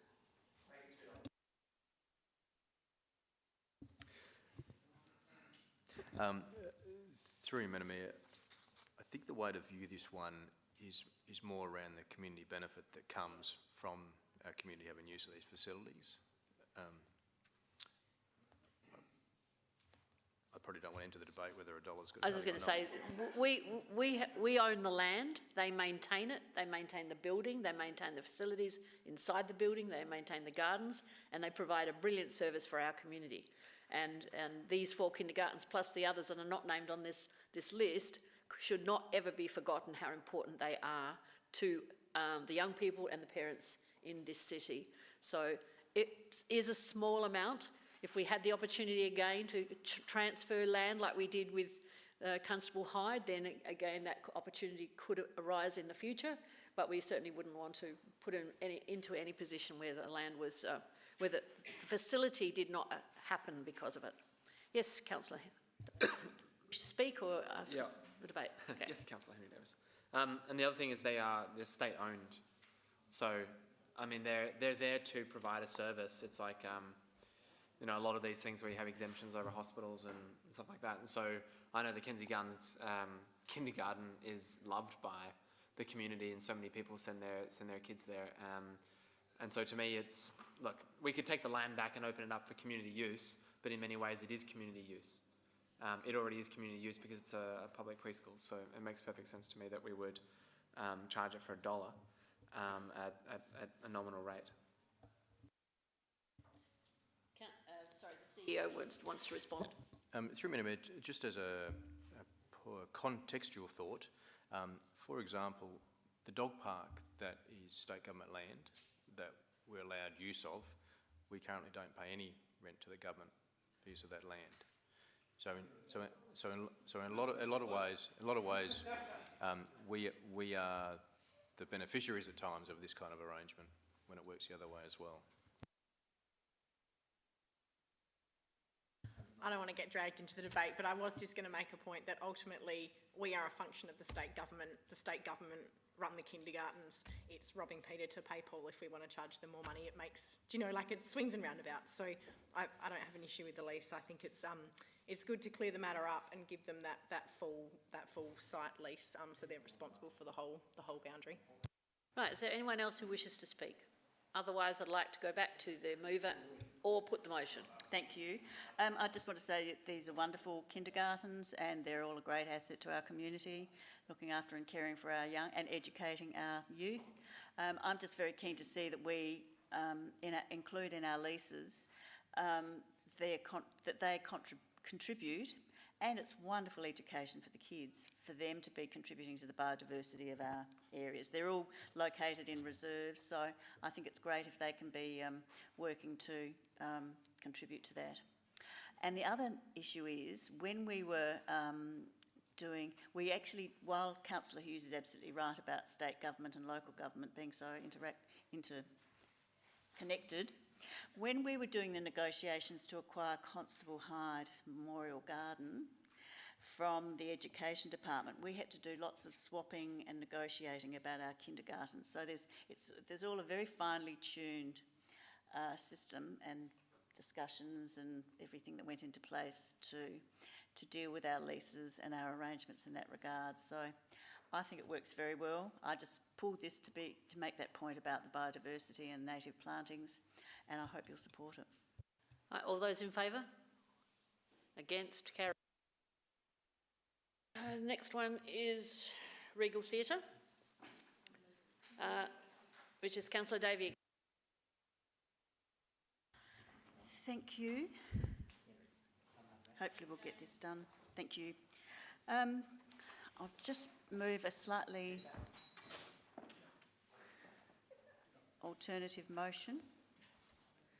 We're on 11.8. Thanks, Bronnie.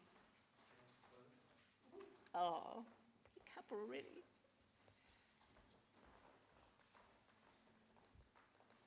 Can we go to item 11.8, please? Thanks. I'll just read out the slightly amended motion that I've moved. That Council note the results. You only need to read out the things you've changed, Councillor Davey. I just want to read there's a whole lot of people listening, so I do want to read out my amended motion. Thanks. I just haven't got it on the screen in front of me. That Council 1 note the results. Just give us about a couple of ticks, 1 minute. Okay. Thank you.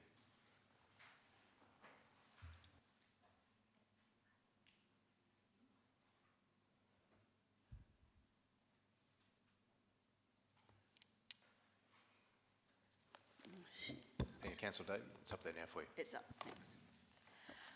That Council 1 note the results of the first round of the community consultation on the Regal Theatre Precinct Master Plan. On the Regal Theatre Master Plan. 2, endorse the following objectives to guide the next phase in the development of the Regal Theatre Master Plan, in line with the guidance in the timetable at paragraph 41 of the report. 2.1, preserve and enhance the heritage value of the Regal Theatre building. 2.2, accommodate films, live entertainment, charitable functions and complementary activities, e.g. dining, cafe, wine bar, to increase use and patronage of the theatre and surrounding precinct at 39 May Terrace. 2.3, consider access to sufficient parking, accessible connections and disability access. 2.4, increase usable open space, tree planting and landscaping and improve environmental sustainability of the area. And 2.5, recognise the centenary of the theatre in 2025.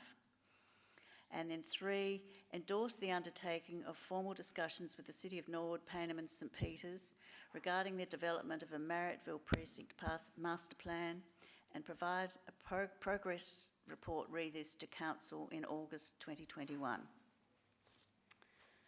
Thank you. So this is a slightly modified motion that I've put up.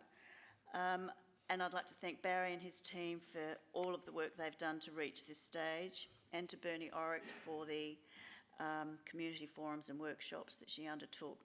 I think the community feedback that we've got is quite detailed and specific, and it's really good to see the continued interest in the Regal, both locally and in the wider community.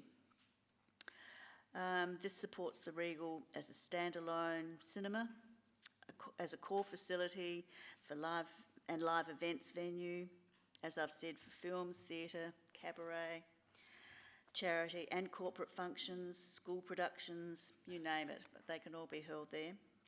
And then enhanced by wine bar, cafe and catering facilities for al fresco and indoor operations, all surrounded by enhanced garden settings. There could also be a possible expansion of the foyer space for small musical productions or interludes, cafe activities, providing atmosphere or ambience. And of course, we need enhanced toilet, storage and green room facilities for patrons and performers. The reason I've separated out the Marriottville Precinct Master Plan and the Regal Theatre Master Plan is I think while they're both complementary, I don't see it as right at this time to separate, to interweave the two. So while the CEO has rightly pointed out there needs to be negotiations with Norwood, Payneham and St Peters about that whole Marriottville precinct, I want to see us consider down the timelines and the program that's been developed to progress the master plan at the Regal. So in terms of what happens with the site, the May Terrace land will support the development of the master plan. We need to link all the existing car parking spaces, and that's all quite fragmented, as we know, in the area. It works fairly well, but there's still opportunities we need to identify for the immediate area, such as with the supermarket, Constable Hyde area and the adjacent streets. The master plan, as I said, the Marriottville precinct mainly involves traffic management, safety and beautification of the area, which is really important, and I think that the whole effect of that will affect the Regal development. But I think the Regal on its own should, with the timeline that's been produced, should stand alone and be progressed. We have asked for a progress report on the precinct in August to give us an idea of what the negotiations show and how we can interlink. You can continue in your summary, Councillor Davey, if you haven't finished. Councillor Hughes, don't wish to speak? You may speak later. All right. Councillor Piggott, you wish to speak or ask a question? If I may. Could I just ask administration, the 2.2, the impact of in putting in the change, it's not the only change, but the change I have a question around is the surrounding precinct at 39 May Terrace. It strikes me as quite a narrowing of the brief, and I just wonder whether you, from the original recommendation, which talked about the surrounding precinct, is that something I should be perturbed about? Do you see that as the case, or is it still as broad as... I mean, 39 May Terrace is just one of the 3 properties we own there. Yep. And I guess the way I read it previously is that it could enhance the patronage and use of, you know, the restaurant across the road and all sorts of stuff if we get this right. I guess I'm seeking, perhaps I should be seeking a variation, well, just variation, perhaps that comes back out again from the mover. That might actually solve it. Was that intentional? It was intentional, okay. All right, so my question stands then. What does that cut off to us? I mean, I'm keen that actually we have an open mind in regard to 39 May Terrace in particular, so that we can make best use of it to the overall good. Through Madam Mayor,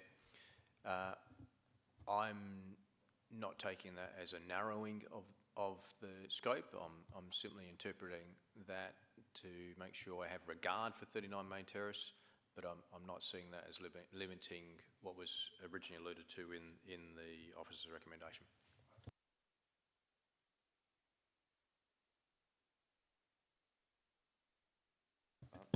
Well, for the sake of clarity, that's how I'm interpreting that.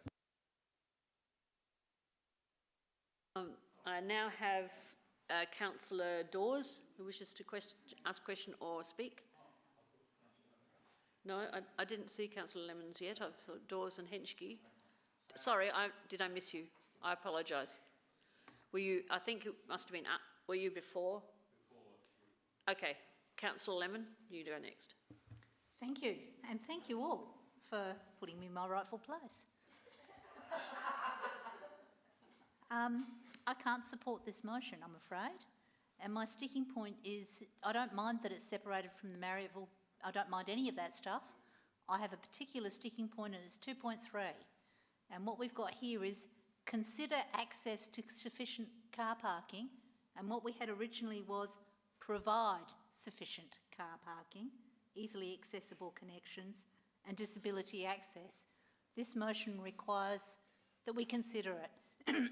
I think considering it is a bit like gazing into the middle distance, and providing it is something altogether much more practical. And I think if we're going to have a master plan, we need to look at the provision, not consider it.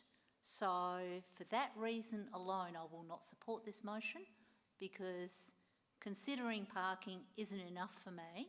If we're looking to get this as a going concern, if we're going to move this to be a going concern and have a lot of other things, we need to actually be very clear about what we're offering in terms of disability access, accessible connections and car parking. We can't just be considering them. Unless the mover and seconder are willing to put the original 2.3 back, will we actually provide it? Councillor Davis, that's the second time you interrupted. Please don't. I will not be supporting it unless provision of car parking goes back. It is up to, as Councillor Lemon has stated, it is up to them as to whether they wish to take that on board or not. Wait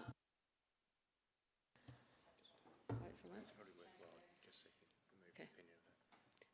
Councillor Davey, how do you feel about?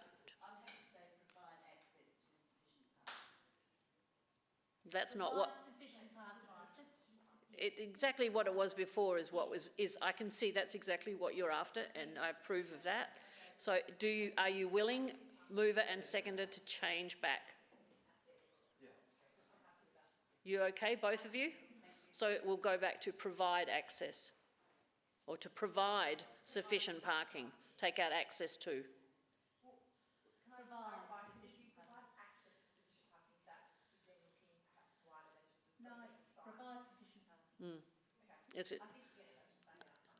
I think that resolves Councillor Lemon's concern, and I think I'm not getting any negative response from around the table, so I'm going to accept that. Thank you. Now, Councillor Dawes. A question of administration. It's in relation to point 3 of the motion. I just noticed some hesitancy from Norwood, Payneham, St Peter's Council. They say it's not identified as a key strategic site for any future master planning. That worries me, that comment. You know, can they just give us a bit more background as to why they are thinking that way? Through Madam Mayor, if I can refer that to Mr Kent. Through your worship, to be fair to Norwood, Payneham, St Peters, we've only had internal communications with officers there, and we haven't formally approached them at this stage. So it's not on their agenda at the current time. Their priority, in my understanding, is the work that's happening on the parade. as the initial precinct that they're working on. Having said that, when we did speak to them, they said they would certainly be willing to talk to us about it, and this resolution as worded allows us to commence that formal negotiations, which may make it more of a priority for them. Councillor Henschke. Thank you, Mayor. Oh, thank you. Yeah, so Councillor Piggott drew my attention to 2.2, the modified 2.2, and it does have a nuance which is different to 2.2 recommended by the officer, Barry Cant, in that when I read 2.2 from Councillor Davey, the examples of films, entertainment, charitable functions and complementary activities, the examples are dining, cafes, a wine bar, and these are the three things that are going to increase the use and patronage of the theatre and the precinct at 39 May Terrace. I am concerned then that it suggests a narrowing of the complementary activities, like Councillor Piggott, I think, was suggesting. And, for example, this theatre has a historic layout with what they call crying rooms. And the crying rooms, not for adults to cry in, when you're watching a sad movie, but they're for parents to take their babies, young children, to watch a movie. And I have actually used it a number of times when my children were young. Pardon? Don't take any notice of any. So I would like to think that, and I'm sure there's ideas and things to develop here, but for example, could there be some sort of connection with child and youth health services, family youth services, where they promote families to attend the theatre and use those facilities, and create that connection for families and youth at this theatre. So we don't have to focus on wine bars and all those adult things, but during the day it can be a venue for families. So that's a question in there. Thank you. Yeah, do you want to? There's a question. I thought it was more of a statement. Yeah. No. So it doesn't require an answer. However. Well. May I provide an answer, Madam Mayor? Go on. So through Madam Mayor, I just want to clarify that Councillor Davey did give me the opportunity to look at this prior to it coming up, and I think the very fact that it has EG, my interpretation is that they are examples not designed to limit the scope, and we will still keep an open mind in terms of the other aspects that will come into this project. Councillor Piggott, did you have your hand up, Councillor Dawes, or were you just direction? Okay. Councillor Jones and then Councillor Piggott. I think. Sorry? I think it's Councillor Jones and then Councillor Piggott. Okay. Look, go ahead. Especially if it's a debate rather than another question. No, this is a question. Albeit with an extremely lengthy preamble. The Marrickville Precinct Master Plan. You're talking about increased residential density, which does not excite me. Tell me about what you're thinking about. Paragraph 20.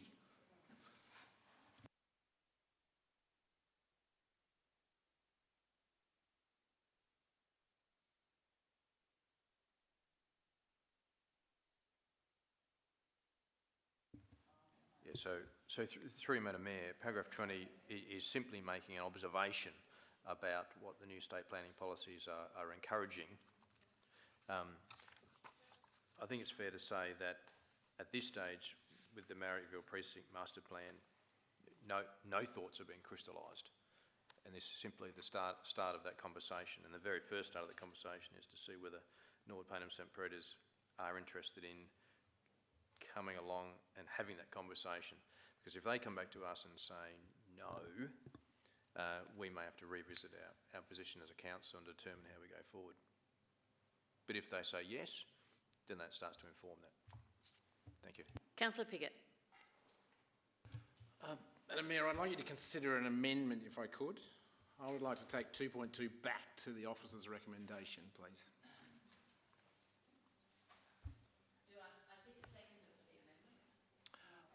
Are you going to take it? I guess I was just keen you'd take it. I guess I should talk to it, should I? Well, you did say an amendment as opposed to a variation. Right, but you'll accept the amendment? Yes. Okay. Because I think it is Can I talk to it then? although there is the word example in there. It's the same thing. To talk to the amendment, to get a seconder, if I could.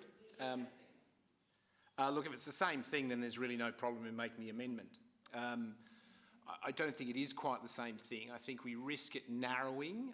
I really like the report, actually, and the fact that we've got 4 big sort of philosophies that we'll now work on, which I agree completely.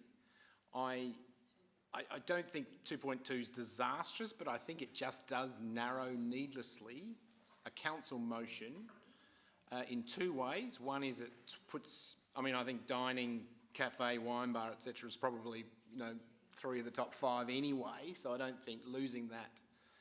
And I just worry about the narrowing back to 39 May Terrace, because at the end of the day, it is actually only one of the 3 properties. And it also confines actually to the boundary. I do take the CEO's answer that it wouldn't, but probably if I was Councillor Davey, I wouldn't be happy with that because I don't see any point otherwise in doing it. So I feel as an amendment, council should go back to the original one, and really it probably doesn't lose Councillor Davey much. I'll leave that to her, I guess, to comment. But I think it's important to actually keep it quite broad in principles. That was the merit of the recommendation, and so I propose that amendment and look forward to someone seconding it. Councillor Dawes, you're seconding the amendment.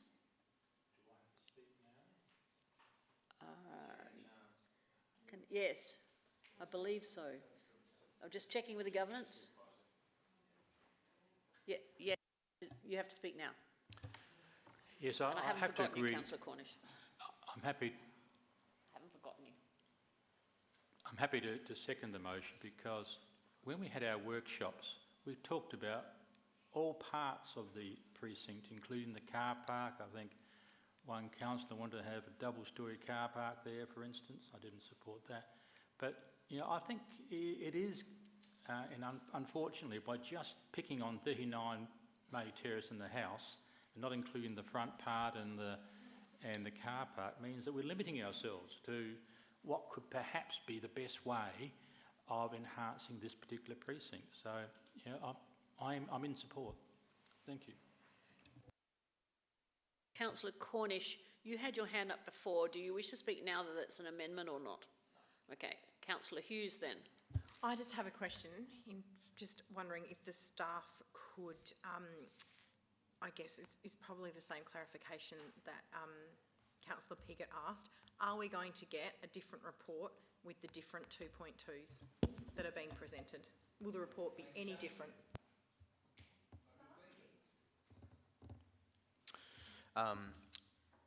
Through Madam Mayor, the officers have put forward the recommendation because we believe it contains the high level of guidance that we're asking council to endorse. I note the alternate 2.2 that was moved, and I'm going to be honest, whilst it has some minor clarification in it, I would be still treating it as high level guidance. But by virtue of the fact that the officers recommended the original 2.2, we feel that is adequate to achieve the outcomes. Councillor Davis, you had your hand up. Yeah. How does 2.5... What? You're asking on the amendment. Yeah, I'm asking on the amendment. How does 2.5 fit into the master plan objectives? So does 2.5 tell you to now focus and equally value, preserve and enhance the heritage value of the Regal building, and equally value that kind of in line with recognise the centenary of the theatre? Like, how is this now going to be an underpinning pillar or one of the 5 pillars of this master plan? Or should it perhaps be as a point 4 that in 4 years we recognise this? Through Madam Mayor, I think that's best answered by Councillor Davey. Seeing it. I'm sorry, through Madam Mayor, my interpretation of that is that I'm having regard for the fact that in 2025 we should be looking to recognise the centenary, but I don't see it as having a direct impact in the development, as in point 2, endorse the fulfilling objectives to guide the next phase of development. I see it as just bringing it to our attention that we intend on recognising the centenary in 2025. I don't see it as having a huge impact on the redevelopment.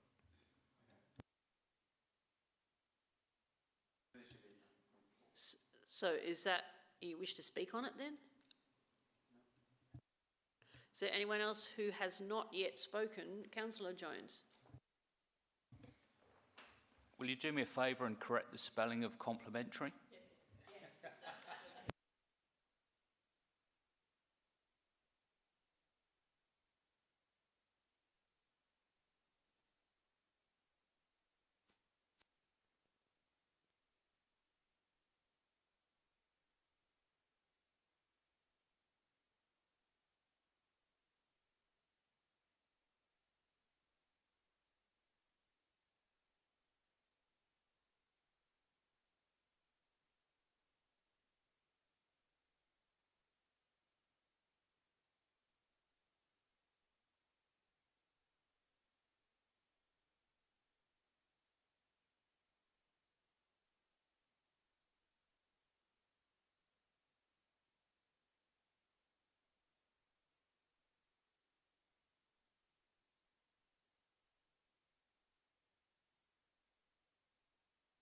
We go straight to the vote.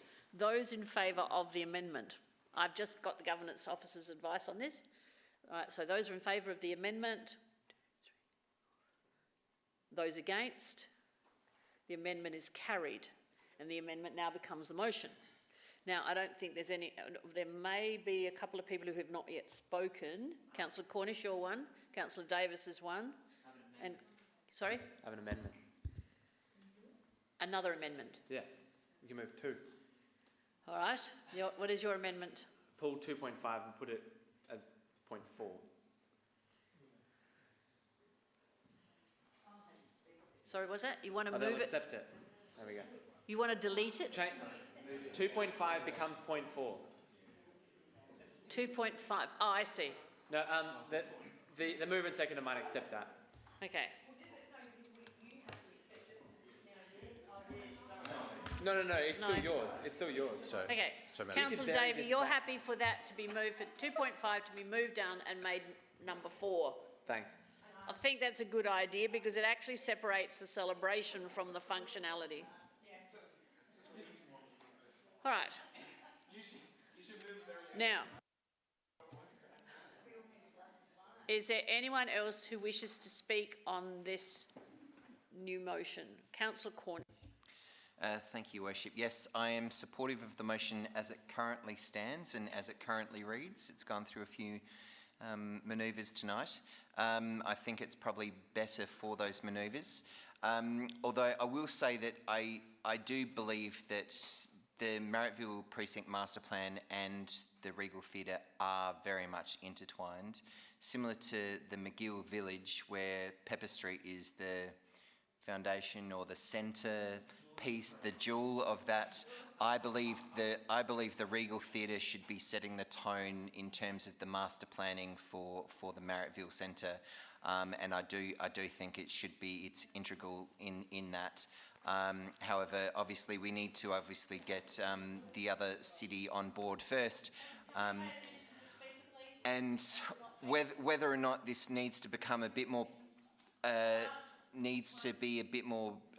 suppose, political, and councillors reaching out with neighbouring councillors to bring it up at the City of Norwood might be the way to go about that. But we can look into that later. Thank you, Councillor Cornish. Is there anyone else who wishes to speak? If you wish to speak, Councillor Davis, then speak as debate. Don't give direction. It wasn't a further amendment. It was adopted by the movement second. No. Okay. You're just changing. Okay. We need to be considerate of the fact that this is Penny's first. Sorry, not Penny. Bronnie's first meeting, and to accept that, you know, she's new to this, like some of us were a long time ago, and to give consideration for people who are new in a position.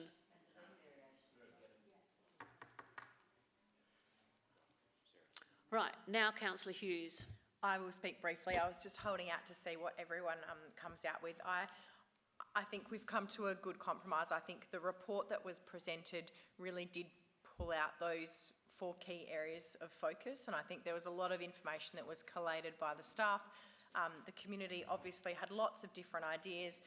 We're not all going to agree or disagree on all of those that were presented, but I think the real focus was around how can we activate the site, how can we get the best value for the money that we potentially will spend on the site, and what does that look like? And I think all of those key items, we obviously had that workshop with us speaking about the open space, the landscaping, and creating that, you know, the focal tree or whatever we called it. There was a lot of great things that came out of that workshop. I also attended the workshops at the Regal, and it was great to see the community involved in that. I think the feedback that we got was really valuable. I also think that agree with the comments that have been made around the Marrickville Master Plan, that the two are interrelated. I think, as has been mentioned, it hasn't formally gone to Norwood, so it may not be on their radar, but I think raising that with elected members has real value. If you look at the ward boundaries that are in front of you, obviously see that Heathpool area that sits within Norwood, and I think there'll be a lot of people within that area of Norwood Council that utilise this shopping precinct. I know I personally do, and I don't live as close as some of those people potentially would. So I think it's something that we should turn our mind to, and working together with another council would potentially get us a really good outcome for that site, thinking holistically around the theatre, but also the shopping precinct as a whole. There's a huge opportunity there to activate that, and so I'm definitely keen to see what staff come back with, and I hope that Norwood obviously get on board as well to support that. But I think what's been presented in terms of the report and those 4 key things that staff have pulled out really, you know, summarise well what the community feedback was. So I hope that you will support this amended varied motion. Thank you. Is there anyone else who wishes to speak? I think Councillor Davis is the only one. Okay. So I will go back to Councillor Pickett. No, Councillor Davies, sorry. Thank you. Thank you everybody for all your contributions. It's very extensive as usual, but we've drafted a good resolution and one that I'm happy with. Just to clarify, the motion separates the Regal Theatre Master Plan from the Marrickville Precinct Master Plan, and while they're complementary, and I agree with everything that everyone said, I think it's too risky to link them too closely and make them dependent on each other. So I don't want the Regal Theatre Master Plan to be held up by anything that might happen in the Marrickville precinct. So while it's up to the skills and abilities of Barry and all his staff and Penny and her people to do with all the consultation and everything, to how we negotiate to get to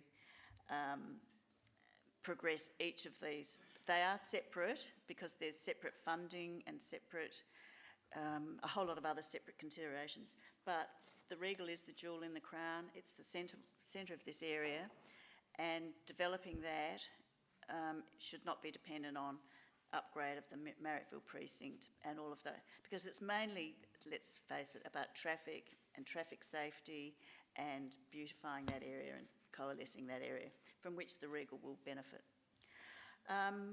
So as well, there's no intention, as I understand it, to change the integrity of the theatre and the auditorium.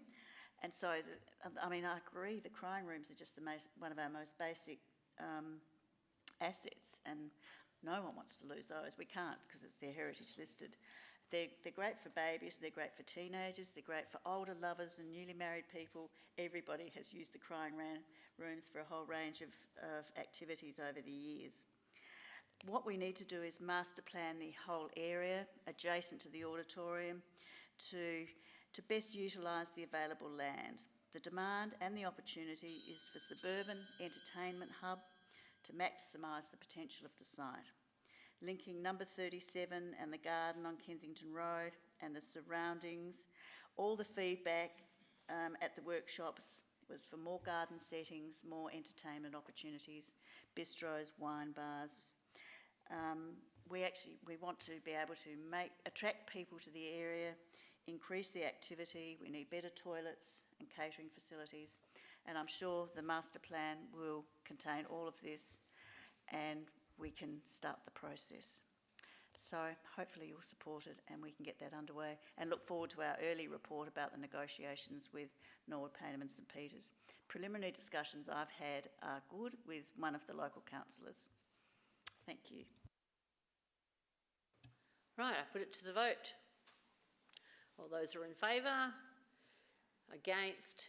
Carried. Hooray. I suggest that now is a good time for us to have a little break. And I also want to encourage you to all come along and to a live show, because none of you have been to any of the most recent shows that have been put on, and they are fantastic. They are packed houses. People are coming from all over Adelaide to this place. I've talked to people who've come from lots of different suburbs, never knew the theatre existed, and came to see certain people performing. And you know, we're very lucky to have the quality of entertainers that are coming to the theatre and who love it and want to come back and want to do shows again. We've just got to do better stuff for them to change in, and backstage is pretty darn lousy.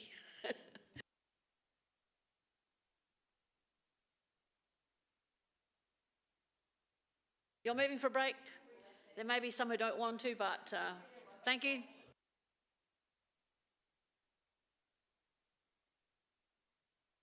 I think they voted with their feet. We're having a break. We'll start again at 18 minutes past.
And Councillor Davey, it is to you, the Chief Executive's report.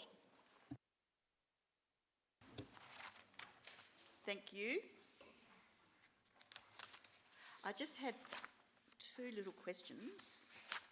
I'll move in accordance with the recommendation. And I just had a query about the recreation and sports strategy at paragraph 31, page 495. That we've started community engagement and there's a second round, or stage 2, and I just wonder who we're talking to in terms of what other broader community groups. Through Madam Mayor, I'll refer that to Mr Cant.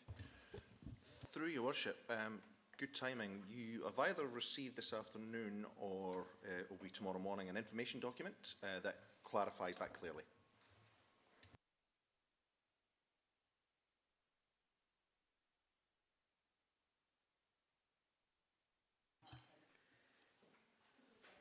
That's you probably need a seconder. Are you happy though, Councillor Hughes? Okay. Anyone else who wishes to speak or ask a question? Otherwise I'll let Councillor Davey go back and ask a second question. All right, Councillor. Thank you. I'm just checking if positions vacant. Just wondering what our turnover rate is for staff, and are these, and why we've got positions vacant, including the senior property officer. I didn't realise we had that position. Thanks. Through Madam Mayor, I'll refer it to Mr Cooper to get the answer on the percentage turnover. However, it's reasonably low, but I'll wait for the percentage. The reason we have vacancies a lot of the time here is we run with a process of a 3-month review of roles. One, to review the position, but also second, to help us with our ongoing budgeted savings. But as you can see from the comments in the status there, most of those positions are in recruitment phase or about to commence. Is there anyone else who wishes to ask a question or speak? All right, Councillor Davis. Is it really a good idea for us to, as a budget saving measure, to not employ positions that we need when they roll on? Is that actually something we should do, or should we maybe look at changing that? Madam Mayor, if I can just answer Councillor Davies' first part of Councillor Davies' question first. Certainly, through the Mayor. The percentage turnover rate in this financial year is 8.49%, which is very reasonable. Now, back to Councillor Davis's question. I think it's actually prudent practice for us to review positions, but having said that, where we deem positions to be critical for business continuity, I don't hold on to that process, and I will go straight to recruitment. So I treat each individual, each position on its merits. In most cases, I can have the luxury of a short break, but where I deem it not appropriate, I'll go straight to recruitment. Is there anyone else who wishes to speak or ask any questions? Otherwise, I'll go back to Councillor Davey. Right, so I will put the motion. All those in favour? Those against? Carried. Now the appointment of the City of Burnside board member, Councillor Piggott. Thank you. I sent around an alternative, well, I didn't send around the motion, I don't think, but I had sent around the intent of the motion, which is going to come up here before our eyes very soon. And perhaps I should read it, that Council acknowledge the excellent contribution made by Councillor Hughes in her capacity as a member of the Yarra Water Board over the past 2 years, and thank her for it. Bravo. Thank you.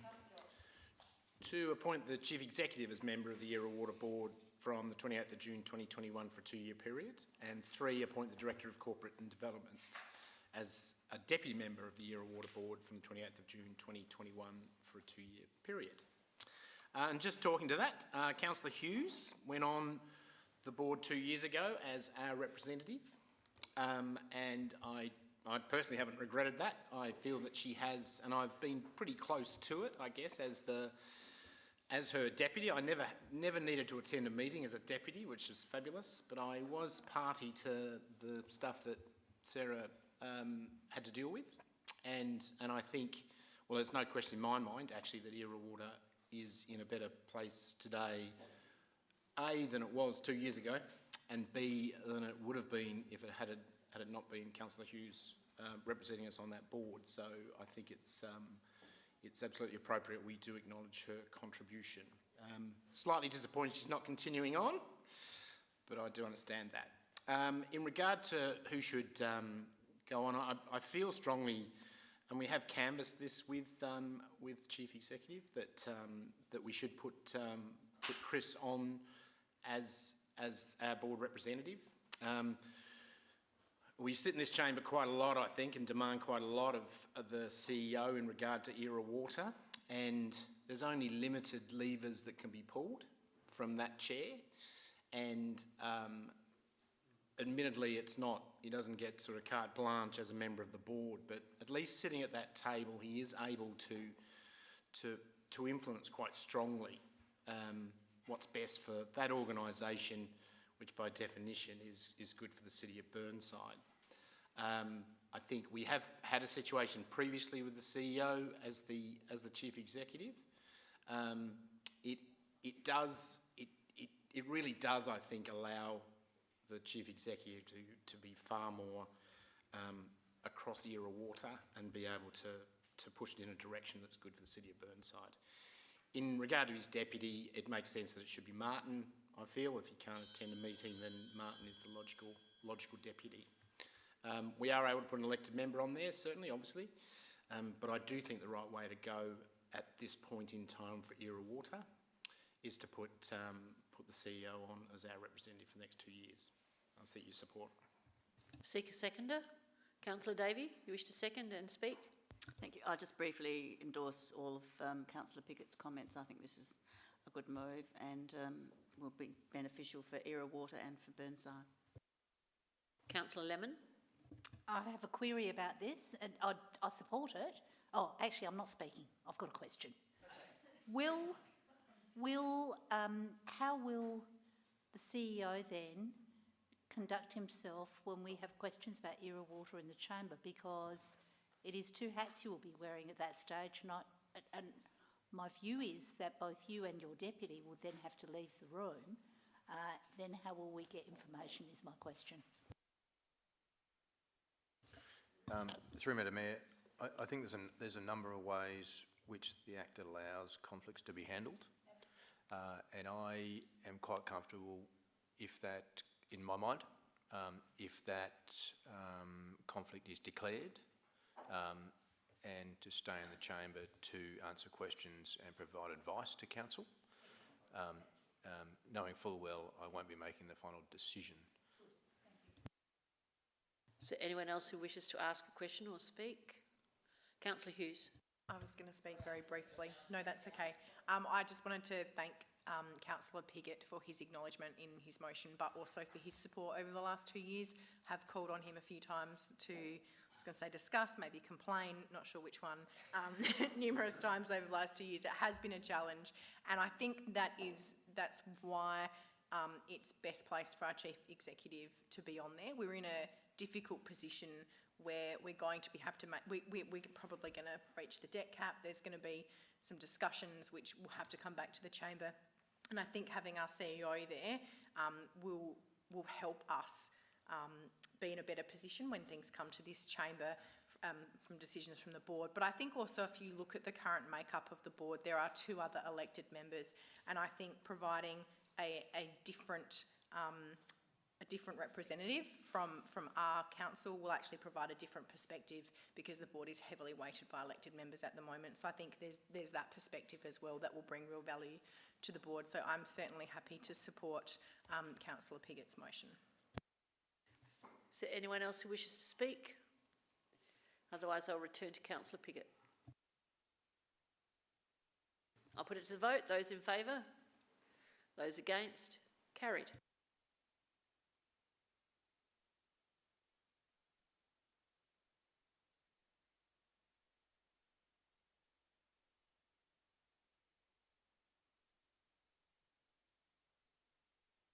There are no questions on notice. There is one motion on notice, and that is Councillor Davis. Thank you. I recall a bright past in Burnside's history where essentially you could ask about 50 questions in a row and basically speak again to get your point across. And our current meeting procedures have stopped that, much to my regret. But I do think that there is a lot of tension, I think particularly last meeting when council members are particularly trying to understand a point, is that it's very, very disruptive to us asking genuine questions to understand an issue that you can't ask more than one in a row. So, and often the second one will flow from it. And I think there's a lot of actually a wasted time in terms of throwing to somebody else when your speaking time would have been completely over if it was just one extra question to clarify that single point. So what I'm suggesting is an amendment to our current procedures that you can ask a supplementary question. And in my view, that would actually expedite our council meetings rather than slow it down, because I think people will not have to wait around and there'll be less throwing around the chamber. So I hope you support the motion. And if you share the same frustration that I have over the last few months, I think this will help to alleviate it. Thank you. I seek a seconder. Councillor Davey. Thank you. Yes, I'm happy to second this. I think this would help the free flow of meetings and clarification. So I think it's an entirely reasonable move, and I support that. Councillor Hughes. Can I just ask a question? When we're talking about a supplement, that was my joke. When we're asking a question and you say a supplementary question following the initial question, does the supplementary question have to refer to the initial question, given that it's like, is it following just in terms of it follows on, or it's following to follow up on, if that makes sense? Yes. Sorry. I know I don't want to get caught up on just semantics of way things are being read, but I think it's actually important to query whether it's a follow-up question to clarify or whether it's two questions that could be completely different. The definition of supplementary is a curious one, and it does need to be clarified, because what Councillor Davis has said is a follow-on and a flow, not a different direction. So you need to consider that. Councillor Dawes, you are next. I'd like to propose an amendment to it. First of all, I do understand where Councillor Davis is coming from, but my amendment is that we leave number 10 as it is, which says members asking a question have a maximum of 3 minutes to speak and ask a question, and then following on that, and can ask a supplementary question. The reason why I'm adding in the 3 minutes is because we even had tonight, there was a long preamble to a question, and we all forgot what the question was in the end. So even though Councillor Davis does say in his words that, you know, we don't need it because questions are usually succinct in nature, well, that hasn't been the nature of this council, unfortunately. So I'm happy to have a second question, and supplementary in what we were talking about before, what Councillor Hughes was talking about, it's really consequential. But I think that's too hard for the Mayor to adjudicate on whether it's a supplementary or consequential. So what we are doing is saying you can ask 2 questions in a row. And it doesn't matter whether it's related to the first one or the second one, right? You can ask 2 questions. And I understand the reasons for it, but I want to keep the 3 minutes in.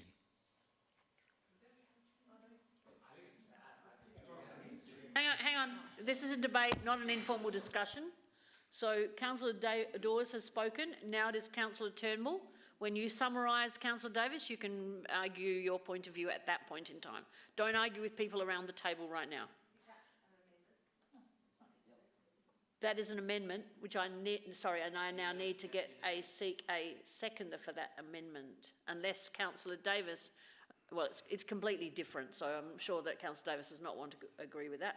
So, Councillor Turnbull, you had your hand up, but initially to speak, not in relation to this amendment. Do you wish to second the amendment?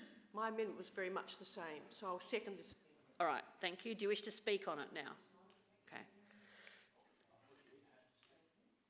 No, if you're going to speak at all, it has to be now. Otherwise you lose the right to speak. I won't say much, but I'll say that in 1.3, when it says about the limit of 3 minutes, I do not want to muck with anything that gets rid of the 3 minutes, because meetings have been much more succinct and better since we brought that in. So anything that mentions 3 minutes, I will not vote for. Councillor Hughes. Sorry?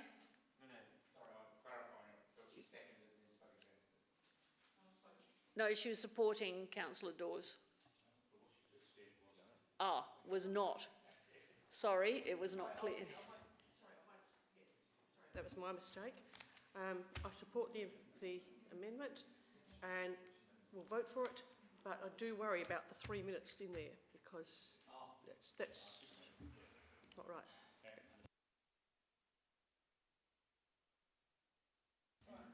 Councillor Hughes, do you wish to Sorry, speak? I'm just, and I hate to try Don't be confused. You just carry on and say what you want to say. I just want to ask a question.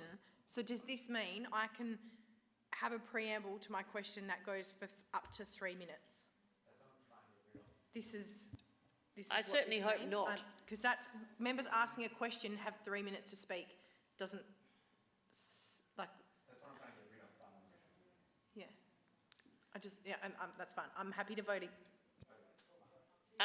Advice from governance. Through Madam Please. Mayor, I'll refer that to Mr Cooper. I haven't got it in front of me. Well, I suppose I have in here somewhere. Yeah. Good. Through the All I Mayor, know is that tonight we had over 30 questions. through the Mayor, in an ideal situation, an elected member would make it very clear that they were asking a question right up front. But as the procedure says at the moment, you've got up to 3 minutes to actually ask that question. So if you took 2.5 minutes, then potentially this motion would say then you've got another 30 seconds to ask a second question. So you can ask 2 questions within your 3 minutes, is what this is proposing. Right. That's what the amendment is proposing. This is so different from my original motion. Which is his right to do an amendment, okay? Madam Mayor. Sorry, Madam Mayor. I'm just taking a very literal reading of what's up there. And it says, members asking a question have a maximum, asking a question, have a maximum of 3 minutes to speak, and may ask a question. And ask a supplementary question within that time. At the minute it says you can ask a question in 3 minutes, and then you can ask a second question and speak as long as you want. Are you meaning, Councillor Dawes, that you want the second question to be asked within the same 3 minutes? That's right. So the first part of Well, that's not what that says. Yeah, the first part of number 10 is exactly what appears on page 18 of our Code of Practice. So all I'm saying is that we bring in the 3 minutes still, and you can ask a supplementary question within that 3 minutes. So if I may, Madam So Mayor. that needs to be changed a bit.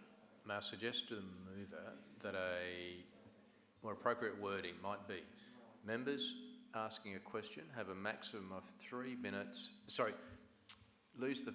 asking a question, members have a maximum of 3 minutes to speak and ask a maximum of 2 questions. Sorry, Okay. can I better suggestion? If you made it, have 3 minutes to speak, and during that time, Yes, that's what I tried to say. may ask a question. One question and a supplementary question. Relating to the original question. You're giving people more chances to speak now. That's what we have amended.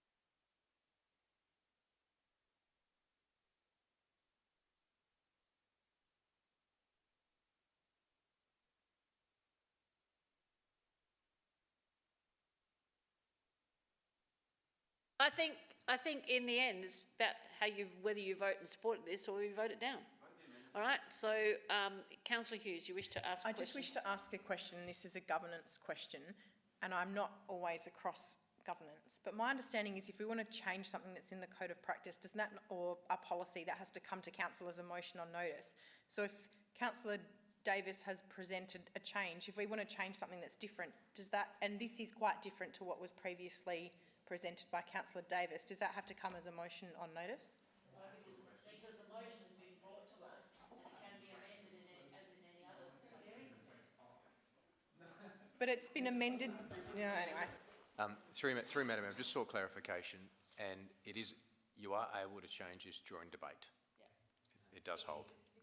Yep. It does hold. Councillor Jones, you have a question. Because we're changing the code of practice, is this one where we need the supermajority? Two-thirds? Sorry, we need two-thirds of majority to get this through.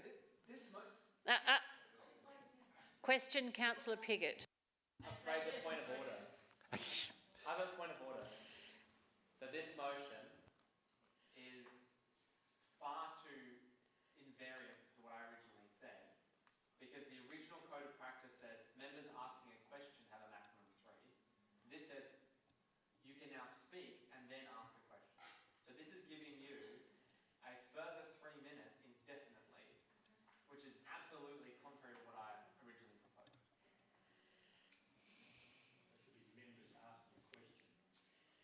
Yeah, revert it back. Please revert it back to members. Members asking a question have a maximum of 3 minutes to speak and ask a question and a supplementary. And within that time, ask a supplementary question. This is giving you an infinite number of chances to speak for a motion. Members asking a question have a maximum of 3 minutes.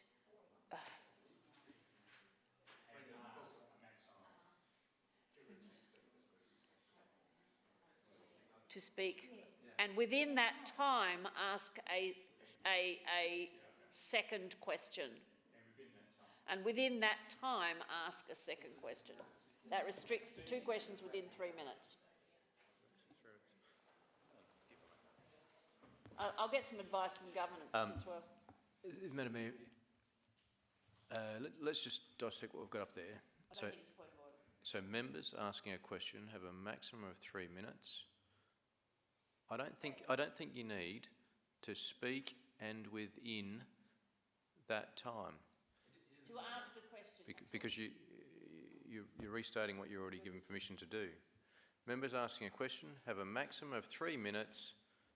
In which time they can ask 2 questions. And within that time, they may. 2 consequential questions. Sorry. It's changed since I looked at it. It's about asking 2 questions. Yes, that's right. So I would suggest that it should read, members asking a question have a maximum of 3 minutes to ask 2 questions. It's very simple. Up to 2 questions. Yeah. Up to 2 questions. Very simple. Right. Now, councillor Turnbull, you second that. You're happy with still remaining seconding that change of wording? Councillor, sorry, people at home can't hear a thing I'm saying. Probably good. Councillor Jones. Sorry, I'm going to speak against that. I don't agree with it. I think the intent of Councillor Davis, you can correct me if he's wrong, is you get to ask a question and then you get to ask a probing follow-up question about your original question. Now, I'm happy with that. That helps the debate flow rather than you asking your probing question 10 questions later. That makes sense to me, but asking 2 questions about 2 completely different things seems to me is wrong and not what the intention of what we agreed not very long ago. That's why it's an amendment and you'll need to vote this down, so then it reverts back to the other motion if it's lost. Right, is there anyone else who wishes to speak? Councillor Lemon. This 3-minute thing really gets me, because you can speak and then, have an upward inflection at the end of your speech and that becomes a question with a potential follow-up question. I just find that really interesting. But that 3 minutes, where does that 3 minutes begin and end? Because you can ask a question, as I have often done. I'm a big question asker. I know. There's no question about it. There is no question that I'm a big question asker. And then there's a flurry of activity on the other side of the room. Is that my 3 minutes? Or does somebody stop a clock while there's flurry of activity, which can often go on for more than 3 minutes, where there's toing and froing and consulting? So this time restriction about questions, I find confusing. I'm sorry. Whose 3 minutes is it? Is it the flurry of activity, or is it me actually speaking?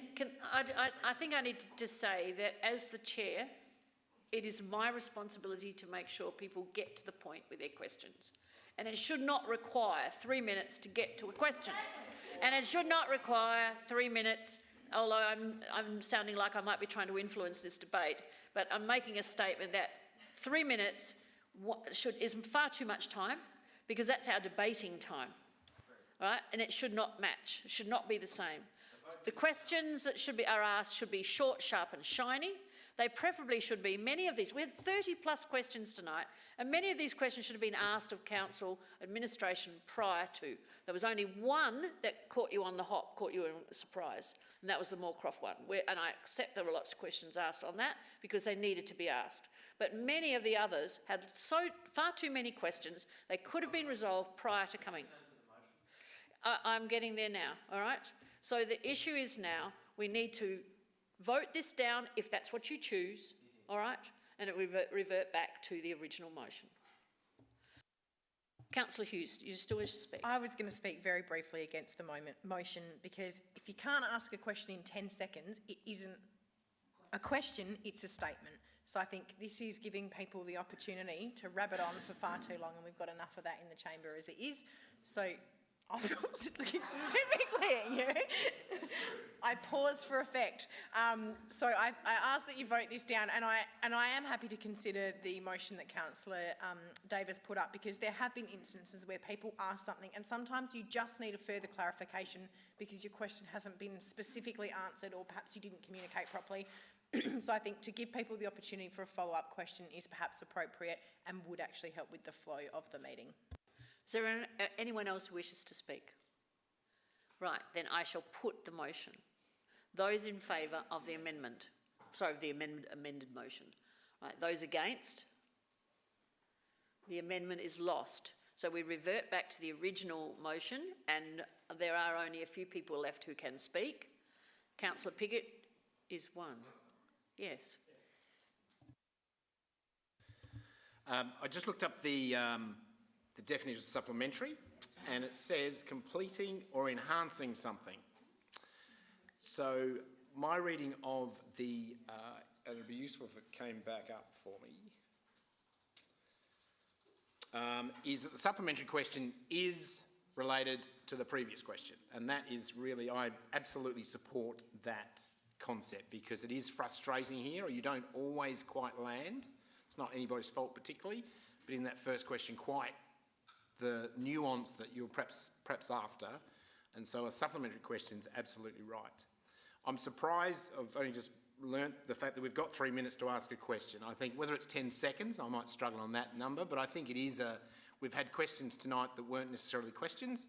I think that is up to the presiding member to stamp that out, and we shouldn't actually lock in a 3 minute time that makes it quite acceptable to talk for 2 minutes 55 and then ask a question. So I'm surprised we had it in there in the first place. The fact this now takes it out is good. So I sort of feel where Councillor Davis has got to is right. That it's a genuine question, whatever time that takes, but it shouldn't be a long time, Councillor Hughes' point. And you get a second one to just reinforce, or not reinforce, to clarify what you got from the first one. So I will support the motion. Councillor Henschke has not spoken. Yeah, I haven't spoken. Thank you. So I'll speak to the motion. I'm not going to support any changes to our code of practice, because it was last reviewed in November 2020 and the next review is in November 2021. And in principle, the idea of tweaking a policy which was worked on in workshops, and we had Norman Waterhouse, I recall.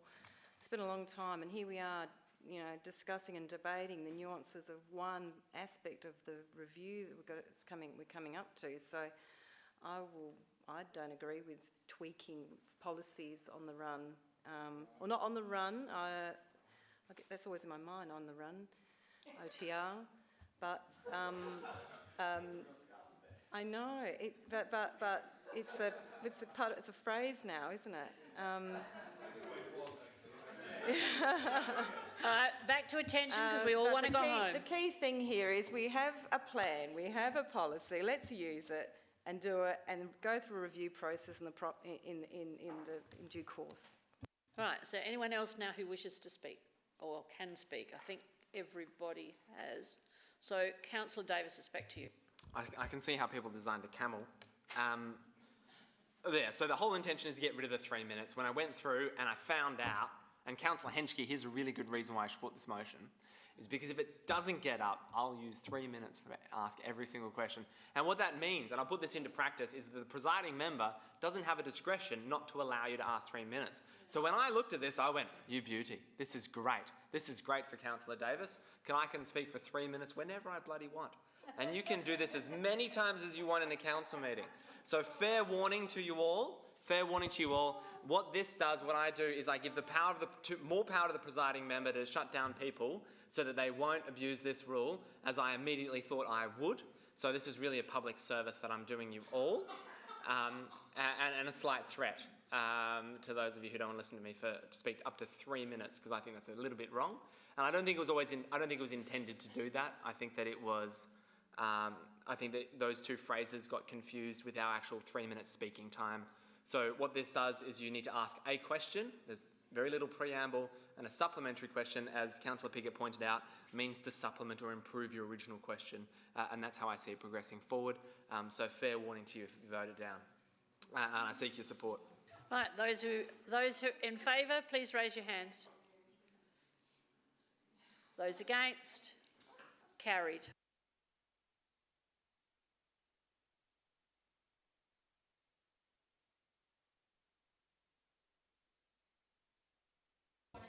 I'd just like to congratulate our Mayor for her article in the national paper. Very well done. Thank you.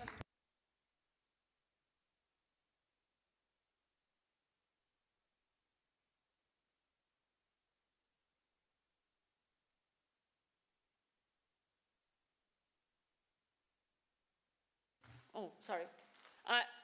Before we finish, I just wanted to take the opportunity to congratulate all the staff involved in the shed, because it won a state award this week, and it will be going on to a national competition where it will be judged and hopefully even win the national competition for design for, please finish the sentence for me, CEO, or Mr. Cant.